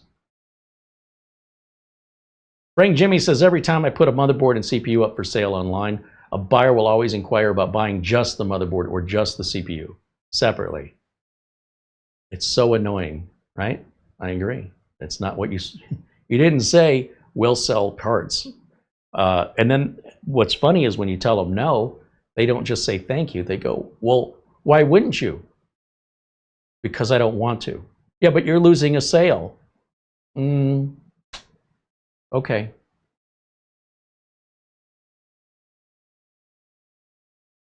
Do you get to go into Costco and shop there without a membership? No. And when you're in Costco with a membership, can you just buy 2 rolls of toilet paper? No. You get the bulk price on the toilet paper because you're buying so many rolls. You don't get to say, well, if this bulk quantity of toilet roll is $10, and let's say there's 10 rolls, that's $1 a roll. I just want 2 rolls. Here's $2. Try that in Costco and let me know how that works for you. The only reason you're getting it cheaper is because you're buying more of it. You don't get to buy less of it at the bulk price. People don't get that. It's just a lot of people don't understand economics, and they're looking to scam you. Those people that do that, would you just sell the processor? Those are scammers, because what they will often do, in my experience, is let's just say you said yes. They've got a dead CPU likely. There's a very good chance, 99.9% chance, in my experience, the reason they just want the CPU or the reason they just want the motherboard is the one they have is bad. Now, with regards to the motherboard, it could be many different makes and models. But when it comes to the CPU, you know, if it's an Intel i5 that's going to work on that motherboard, it's probably the only Intel i5 that works on that motherboard. And you know they have a bad one. So you know what the next thing is? If you say yes and you sell them just the CPU, they tell you you sold them a bad CPU, and what they're really doing is giving you their bad one and keeping yours. That is your thank you, by the way, for accommodating their request. You get screwed over. Then you still have a motherboard to sell. Now, if the motherboard you're selling just happens to be the same make and model as what somebody else has they have burned up, maybe they use the wrong power supply cables, maybe they overclock to the point of the thing catching fire, repeat. You say, okay, I'll sell you just the motherboard.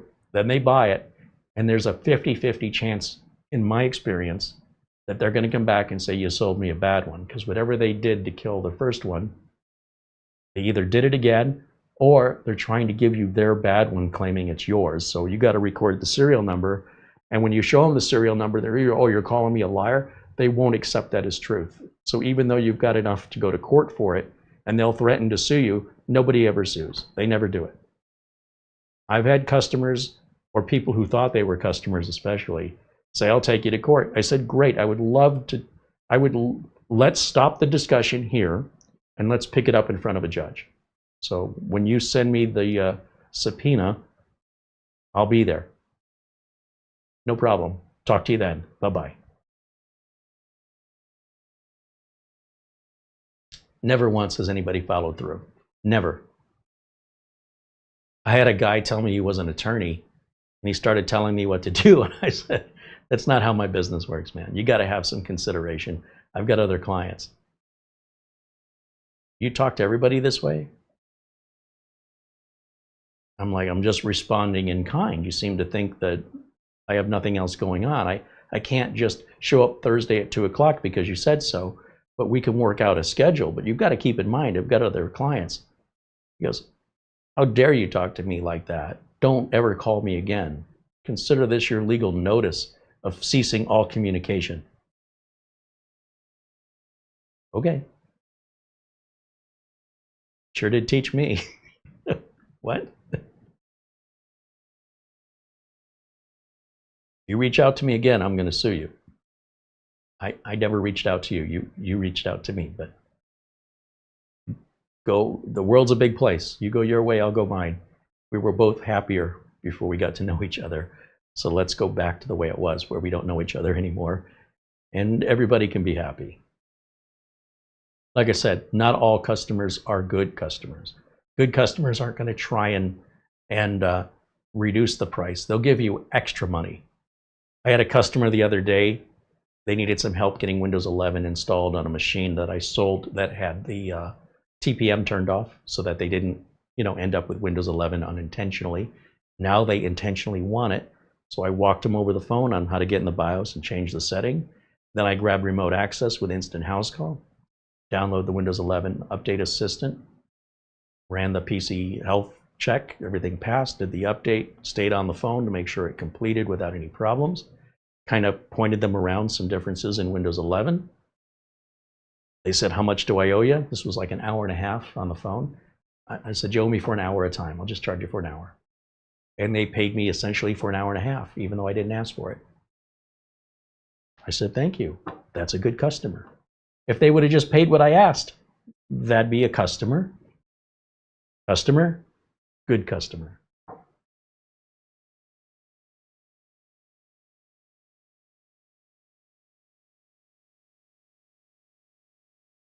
Have mail. I have mail. All right. Let's check the email.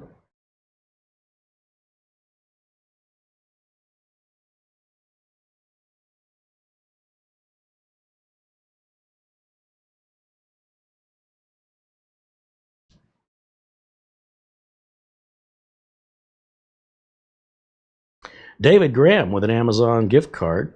Right on. He says, great show. Thank you, David.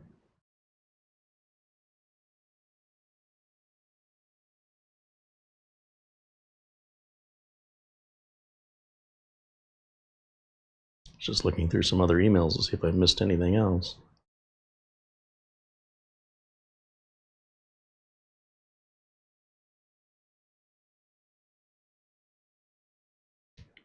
Let's see. Let me make my screen a little bigger here so I can see how our progress is coming along. Let's see, HDMI 3. Let me go full screen on my side. You guys won't notice any difference. Installing. Oh yeah. So this cumulative update here, they will often kind of sit, and it may look like it's frozen or not responding, but especially on a lower end computer, these Microsoft updates are some of the most resource intense applications you can put on any computer, even a modern day, sorry, I'm using the wrong mouse. I'm pointing at this here. Even a modern day high-end rocket ship can really struggle with some of these updates, and it's very important that you're patient. So while we're downloading here, we can see the download is still moving, right? It was at 4, now it's at 6%. And at the same time, it's installing. And remember, this is just a 4-core processor. So it's juggling all of the Windows background tasks while it's downloading, while it's installing. That's a lot to ask this to do. If we pull up our resource monitor, I'm sure we'll see there's a lot of things in use right now. And if we click on anything, you'll see the machine is not frozen. Everything is working exactly like it should. Do not expect sports car performance out of an economy car. It's just never going to happen. And that sports car will always cost you more when it's new compared to an economy car when it's new. So this is normal behavior. I don't see anything unusual here. Anything that says cumulative, you might as well translate to be bring a Snickers bar, okay? That's pretty normal on Windows. Cumulative means it's going to be a while. And the older or the less resources your computer has, the longer it's going to take. But rest assured, this is moving, it is doing its job. Now, we could restart it and interrupt all the background things that are happening right now, but I'd prefer not to. So we're just going to continue to take your questions while we wait for this to work. And as I've been speaking, one of the things I notice is that just jumped to 81%, is that a lot of people will give up a task because they're tired of waiting when they only, let's say they waited 3 hours, and they're like, I've had enough of this. And then just 2 minutes, it's done. 2 minutes more. And they couldn't be bothered to wait the 2 minutes because they figured, I've already rated the 3 hours. There's something wrong. There's nothing wrong. Now, of course, we didn't wait 3 hours for this, but I'm just saying, like, for an example, somebody wants to visit a friend in the hospital and they don't own a car. And the hospital's a couple miles away. So they start walking to the hospital and they go 3/4 of the distance. Then they decide it's too far. And then they walk 3/4 back. When they were so close to being there, they would have been off their feet sooner by just walking one additional quarter versus walking the 3/4 again back. That's insane thinking. So always be patient with a new machine. And it's the end user's impatience these days that are causing the vast majority of the problems that I'm personally hearing about. The end users are too impatient now. And you cannot be impatient with a budget computer. You should be lucky that you can even buy a brand new computer with a warranty and a 30-day return for under $150. That's a hell of a thing to say isn't good enough. These are incredible times we're living in.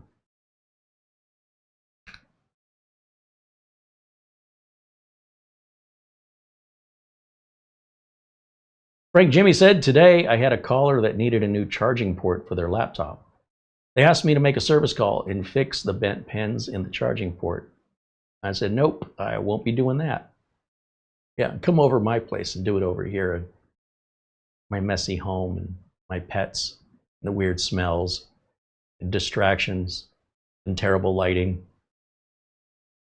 I hope they were offering to pay you a lot of money for that kind of in-home doctor's visit. Can you imagine? Doctors even make house calls. How much does that cost? It's got to be super expensive. Bajan guy said he went to Harbor Freight. He bought that iFixit clone toolkit they're selling for $40. The iFixit kit's like $75, and Harbor Freight has their own version called Quinn, Q-U-I-N-N, that you can buy online or visit a local Harbor Freight tool store. You'll have to let us know how you like it. It looks damn near the same as far as I could tell, but half the price. And by the way, lifetime warranty on it, in case you didn't know.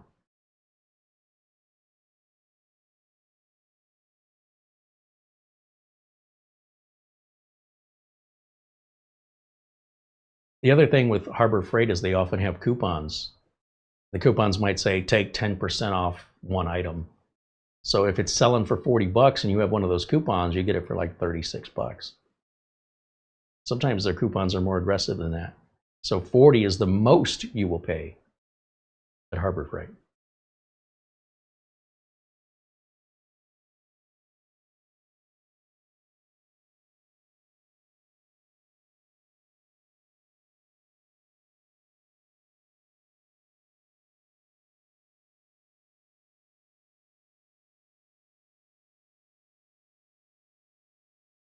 Oceanic Vibes said, my Minis Forum UM890 Pro mini PC I bought off of your suggestion is doing great.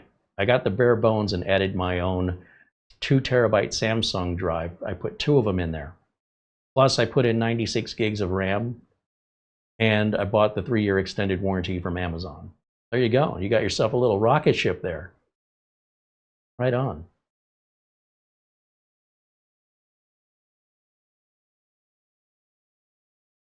All right, let me see, what's this doing? It looks like it's installing a video driver just now. And is doing it again. When you see the screen blank out like that, that usually means something to do with the video is installing. And there it is, yeah, it says Intel display driver is installing. And it's still downloading this other update here very, very slowly. This cumulative. Now, I may not wait for that download to finish. But we will wait for this this download, or this install rather. This one shouldn't take too long, and then we can restart and go on with the test, because I don't want it to just sit here. It could sit here for another hour doing this. And my best advice to you is, when you first get this computer or any new computer, have the patience to sit through it. You don't have to sit there and watch it like we're doing it live. If I wasn't making a live video, I would set this up to download, and then I would go about doing everything else I got to do today. Go into the post office, grab a bite to eat, some fast food place, work on something around the house, return some phone calls. And then when I think about, oh yeah, I left that computer running, it's probably waiting for me to restart, or it may have already restarted on its own. But I wouldn't sit here and just stare at it, because these first updates typically do take a while. But once that's behind you, it should be smooth sailing. That's why you want to make sure that all of this functions before you start adding your printers and your software, because if you have to end up returning it for any reason, you just did all of that for nothing, and you're going to do it again. So let's make sure that everything's working, however long that takes, before we move forward with customization. Unless you just like repeating it over and over again, in which case, do not take my advice.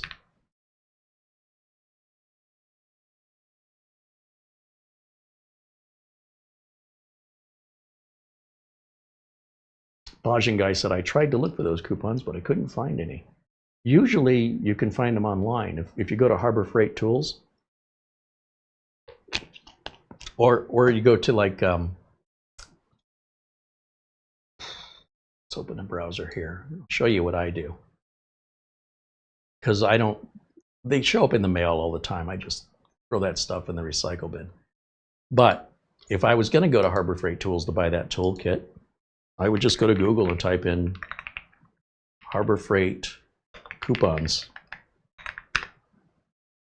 And right here, new coupon codes. And usually you can get like a free item or a discount. Sometimes it's a matter of timing, but the discount's almost always there. And the other thing is, there's some folks that are scanning the flyers. And I think it's Harbor Freight coupon here, 20% off coupon deals. What's this? These are specific items. That's because they got their dollar days going on right now, just as we're talking about this. So these are all specific items on sale. I want to say there's a website here. Maybe we'll go to Reddit.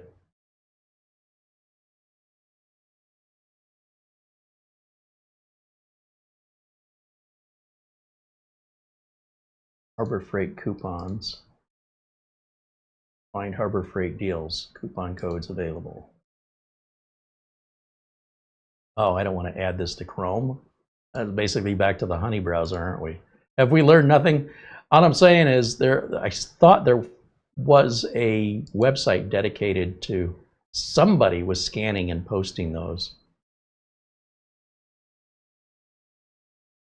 The website categorized on the app. Oh, you can download the Harbor Freight app. Okay. See, I don't like to put these apps on my phone, but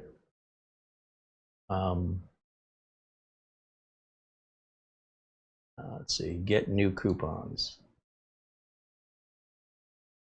They're constantly changing.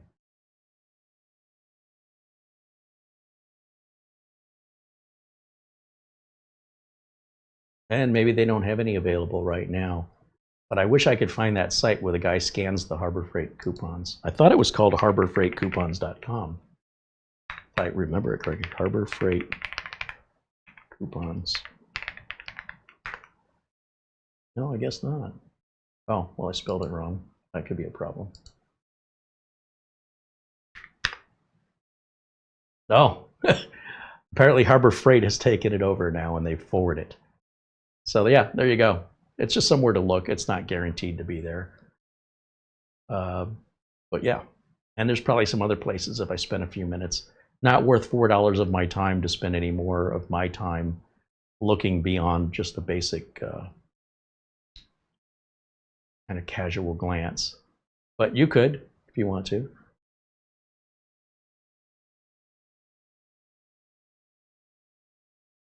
Sure, it's there somewhere. Somewhere on the internet, somebody's got it. Just don't know where it is. And of course, when you walk into a Harbor Freight, they often have the flyers right as you walk in a little metal stand by the door. Just pick one up and look through it real quick. If it doesn't have it, put it back or keep it, take it home, whatever.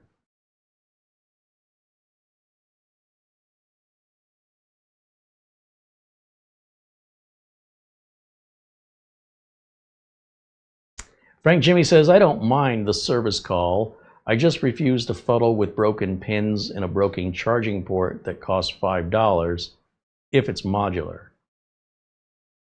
I never got the make and model of laptop to find out.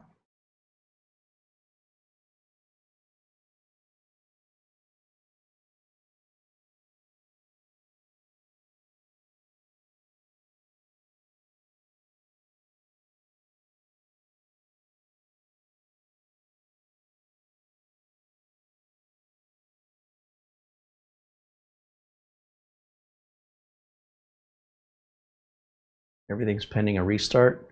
Okay, I think I can restart this now. Let's go ahead and do that so we can finish up here today. I think the last thing I want to do on this is just run Crystal Disk Mark on it. And unless you have any other questions, I think that'll wrap up today's show, because we're going to be right at our about 15 minutes away from our 2-hour mark, which, you know, there's no rule that says I have to stop at 2 hours, but I try to aim for it. But I'm happy to stick around as long as you guys are interacting with me. We could stick around another hour for all I care. I'm happy to. But if nobody wants to talk to me, I'll take that as a hint. But if you have any questions about the WOWI, let's go ahead and wrap that up first. And then if you have questions about unrelated things, we'll do that second.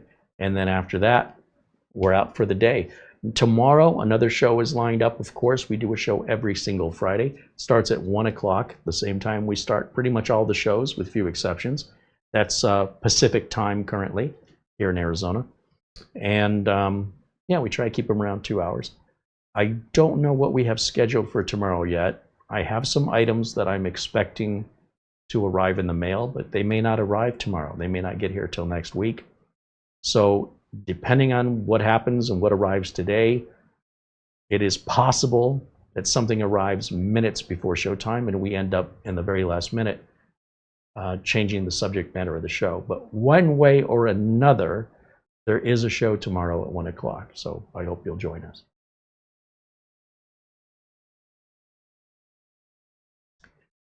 Let's do Crystal Disk Mark. So I'll grab my flash drive.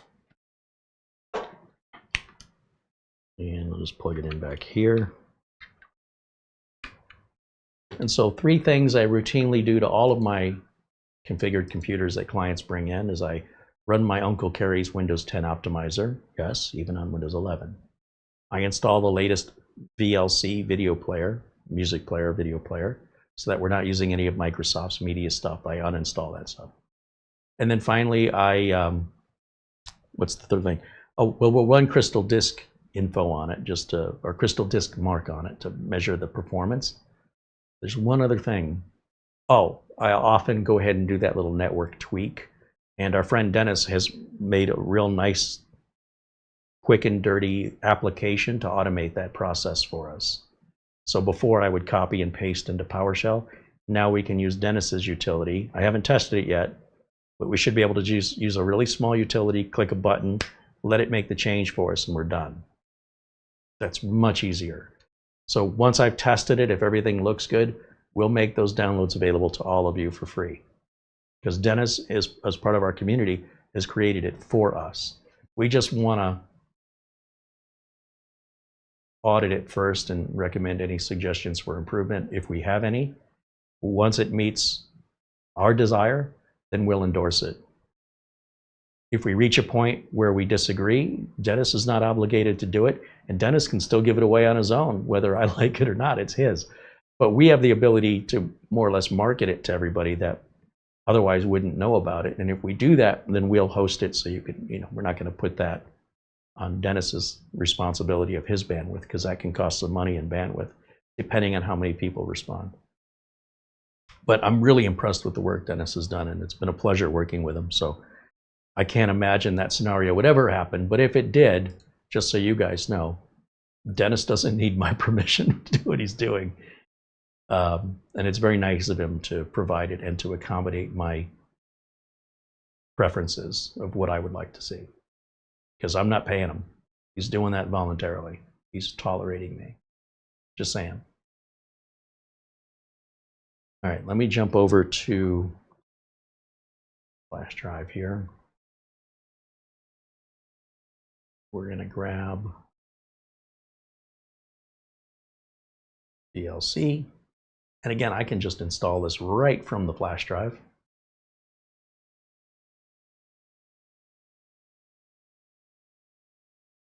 And while that's installing, we could also still use the flash drive to copy Crystal Disk Mark, which I have here, the portable version,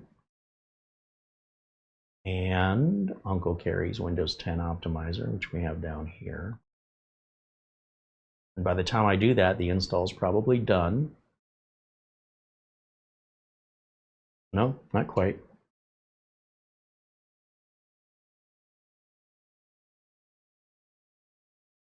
Give that just a moment.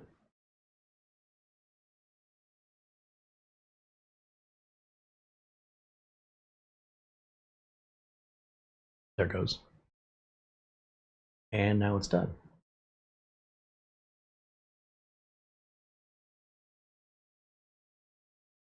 Then I'll run the optimizer. Hit apply. And you will see some access denied or file doesn't exist. That's all just part of turning indexing off. It's normal. Everything's doing what it's supposed to do. And then when it's done, it'll reboot. And when it comes back up, we'll run Crystal Disk Mark and we'll see what our numbers are on this internal NVMe drive. And then, yeah. In the meantime, if you have questions, this is a great time to ask.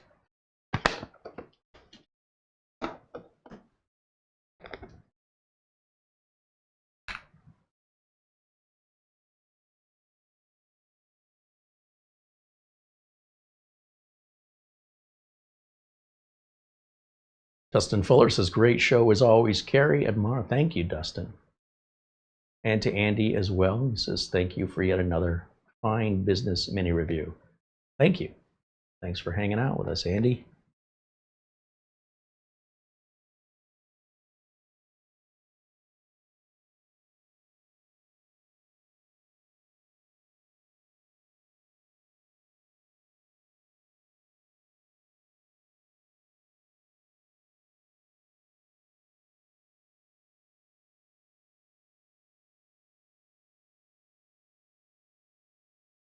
There's our reboot request after our optimizations have been set, and now they're being applied at this point and will be utilized on the restart. And he says it looks like a nice mini for the money. Yeah, we have to keep in mind what the price is. There's nothing more infuriating to me than somebody who says, that's not good enough. Well, what is good enough? An i9 9900K. And how much is that exactly? $500? Okay. You could buy 2 of these and still have $100 left over. You could have $200 left over. You could buy 3 of these and have $50 left over. So when we're talking about what's good, for how much money? Compared to what? And the way the market is right now, as far as I'm concerned, this seems very well built, easy to get into. It's not gaudy with RGB. It's not loud. I don't hear the fan. Unless I listen real carefully, I can barely hear it. Plenty of ports on it, USB and HDMI. I can't see how anybody could find anything to really complain about and take them seriously. I don't like my brand new Ford automobile. It sucks. Why? Why does it suck? Because it doesn't say Rolls-Royce on it. Well, you didn't buy a Rolls-Royce. Well, the Rolls-Royce is better. Okay? Then why did you buy the Ford? Because I can't afford a Rolls-Royce. That's right.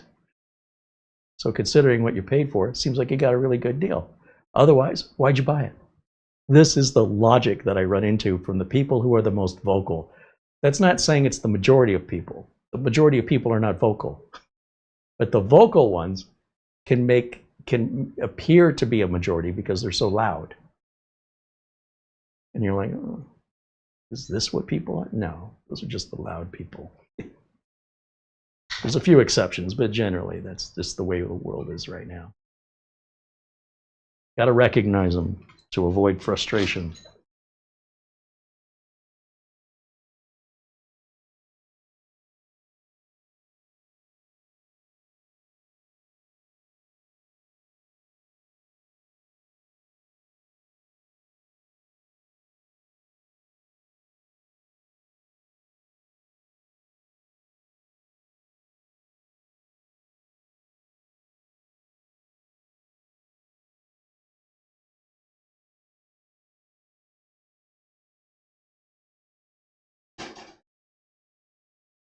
It looks like, you see where it says updates are underway?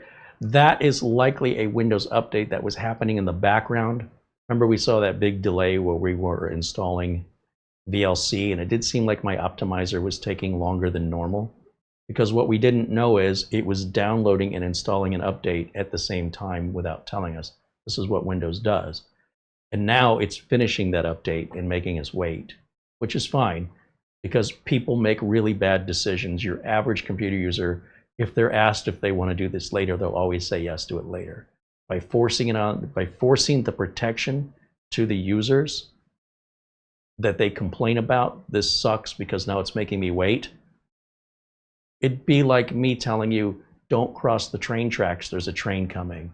Oh, I gotta wait. Well, you know what? Didn't go stand in front of the train. I mean, come on. What you should say is, thank you for letting me know and saving my life. Or at least on the internet, thank you, Microsoft, for saving my identity from being stolen, because otherwise I just leave my wallet out, because that's just the kind of person I am. And then I'll tell you how victimized I've been that somebody stole my wallet that I left at the countertop at the coffee shop. So Microsoft has learned this is consumer behaviors, and unfortunately, it represents the majority of consumer behaviors. Not everyone, but the vast majority just don't care until it happens to them. So Microsoft says, well, we don't care if you like this or not, because we're not gonna listen to you say that we screwed you over because we didn't force it on you and you weren't making good decisions for protecting yourself. So in order to avoid any negative press that's being improperly placed on us, we're taking this over now, and you don't get the decision anymore. You can still do this on your own, but if it's an important update, Microsoft may not wait for you. And if you don't like that, don't buy Windows. Microsoft would prefer you did not use Windows. If that's the way you're going to be, they don't want the liability of your bad decision making on them. They will practically beg you to use something else for their own safety, for their own protecting their own company's reputation. They don't want to have somebody go to the media and complain about how they lost their house and life savings because they, used some light version of Windows or something that was never authorized. And then the media doesn't know any better, then they spread the story, and then Microsoft has to say, that's what happens when you modify Windows. And then the conspiracy theorist says, well, of course that's what Microsoft is going to say. We investigated ourselves and we found nothing wrong.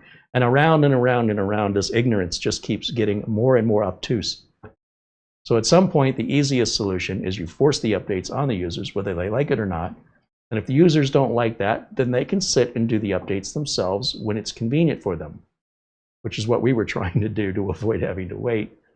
And Microsoft has done to me the same thing they'll do to you.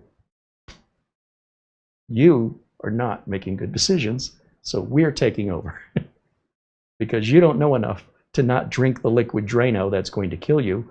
We're going to put that away and keep it out of your reach.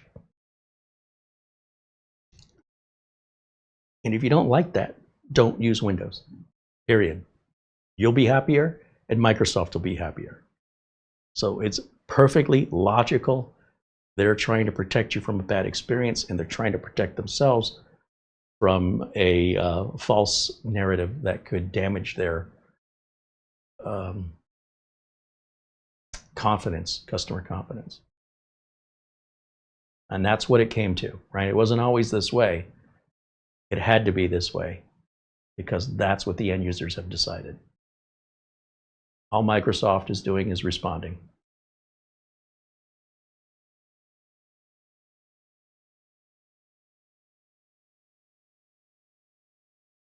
Frankie B says it's a great stream and it's a good entry-level mini PC.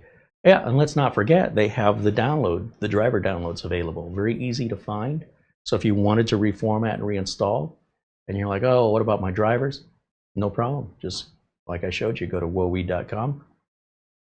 Super easy to find. With a modicum of effort, they're very, very, very easy to find if you look. Of course, if you don't look, everything's difficult to find.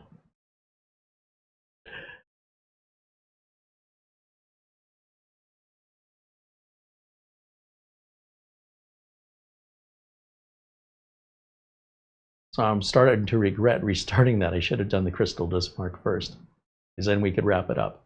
So let's just pretend we did it for now. And let's go to the second phase, which is if you have any other unrelated questions, because it's clear to me you don't have any more questions about this.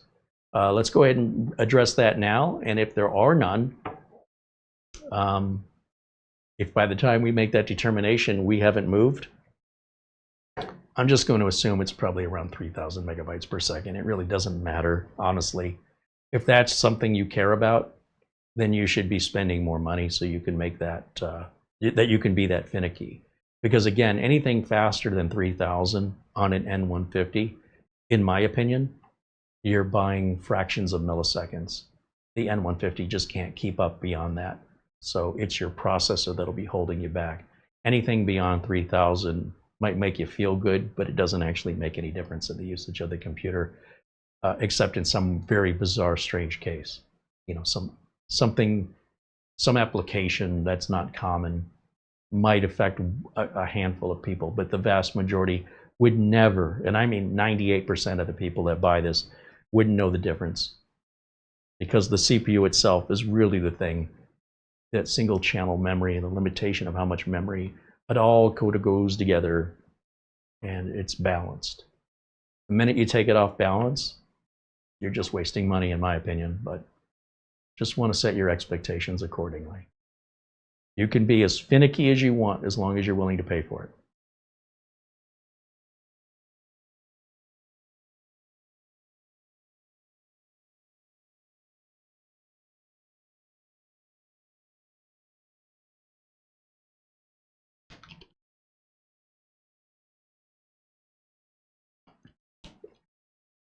So once again, last chance for questions.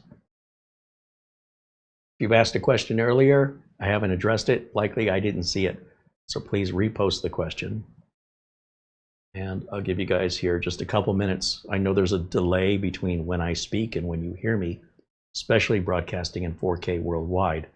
That delay could be a minute to 90 seconds, assuming you're watching all the way with your progress bar all the way to the right.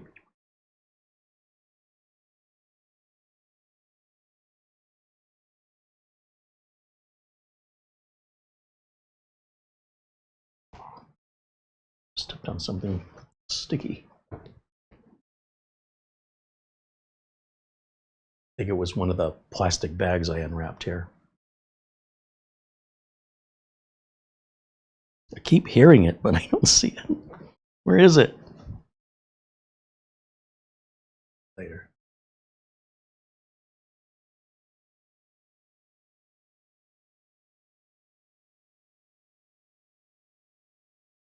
Okay, well, I'm going to take the silence that we're all good.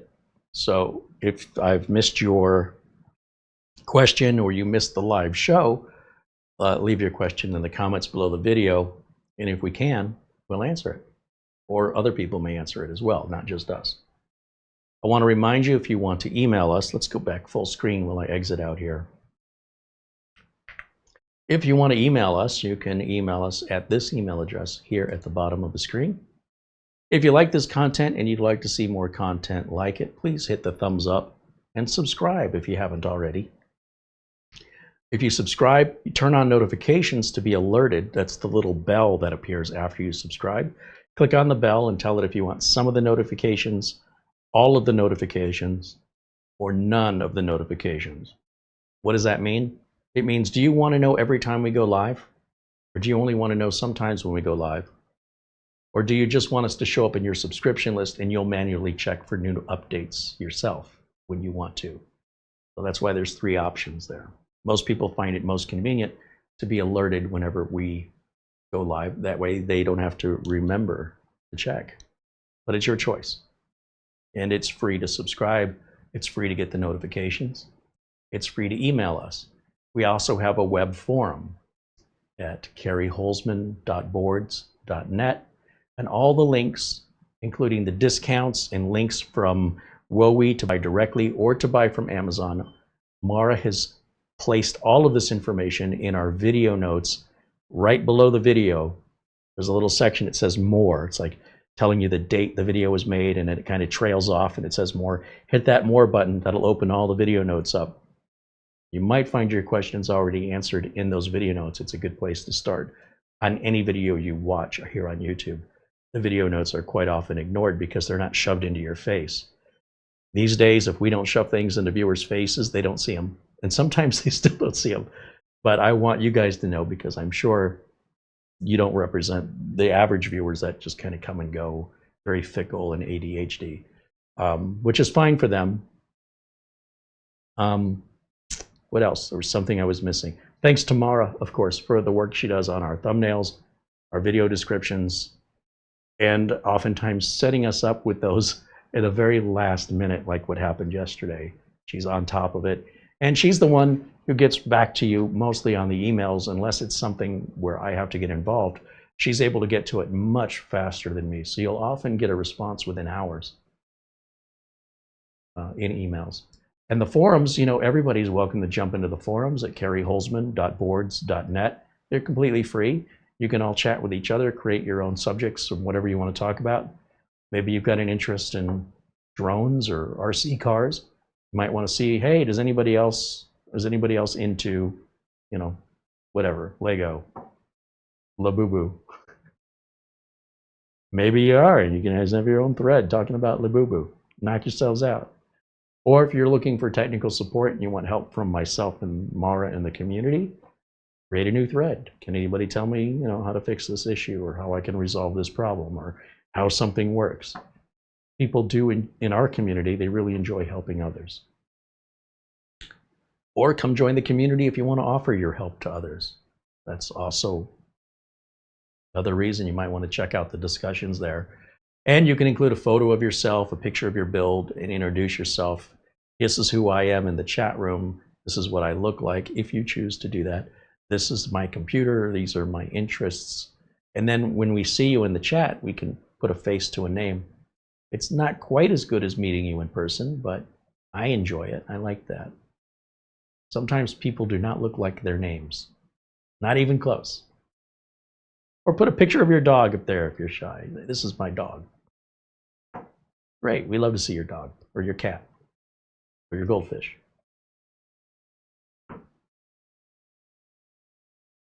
I got a feeling this is still running. Let me just check it, just to amuse myself. Yeah, that's, you know, that long update, that's what it's forcing on me right now. So again, the last thing we were going to do is crystal disk mark. I honestly don't expect anything spectacular, and it probably isn't going to make much of a difference given the rest of the capability of the machine. It's not really something that's going to make a difference one way or the other unless you changed everything else out. So I'm not too worried about it. It was more of a curiosity. But based on what I'm sensing from using the machine, what I feels like it's perfectly balanced. Nothing doesn't feel like the RAM is holding it back, or the CPU is holding it back, or the storage, or the Wi-Fi. Not that I've used it, but it just seems like everything's very well balanced here for the part selection, and especially for the price.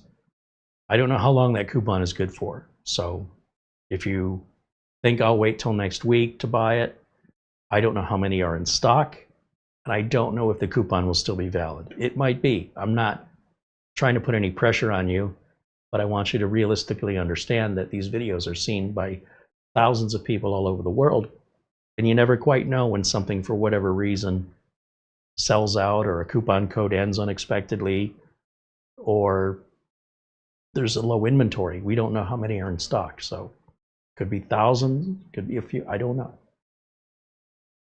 But if you buy it from Amazon with that 30-day return period, you'd be better off buying it now, even if you're not ready.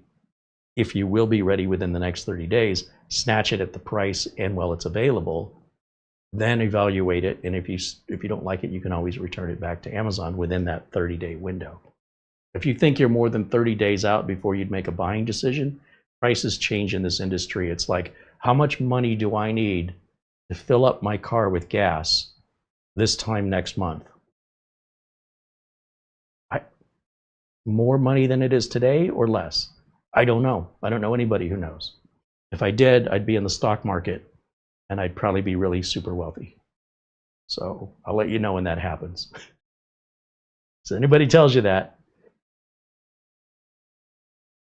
maybe check out where they live, and does it look like they've got money?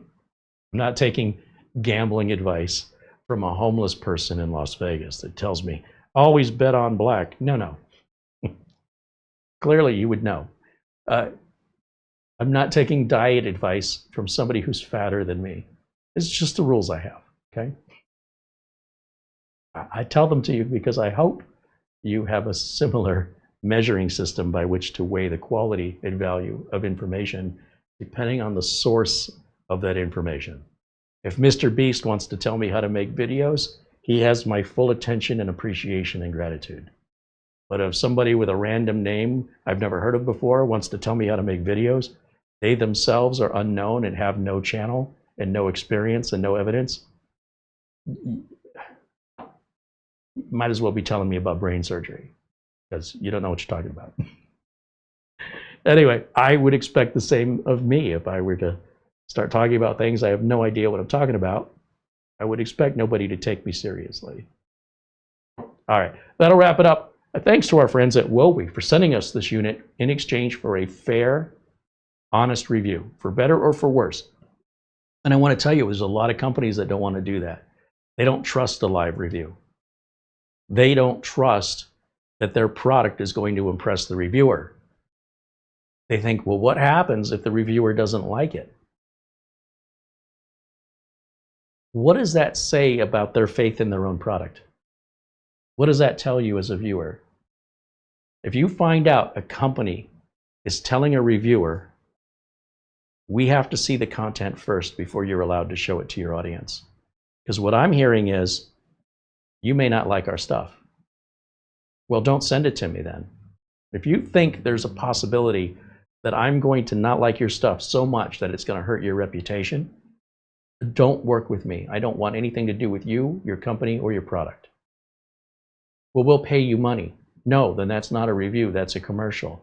Well, these other YouTube folks, they took our money and did a review. No, that's not a review. Well, it says review right on it.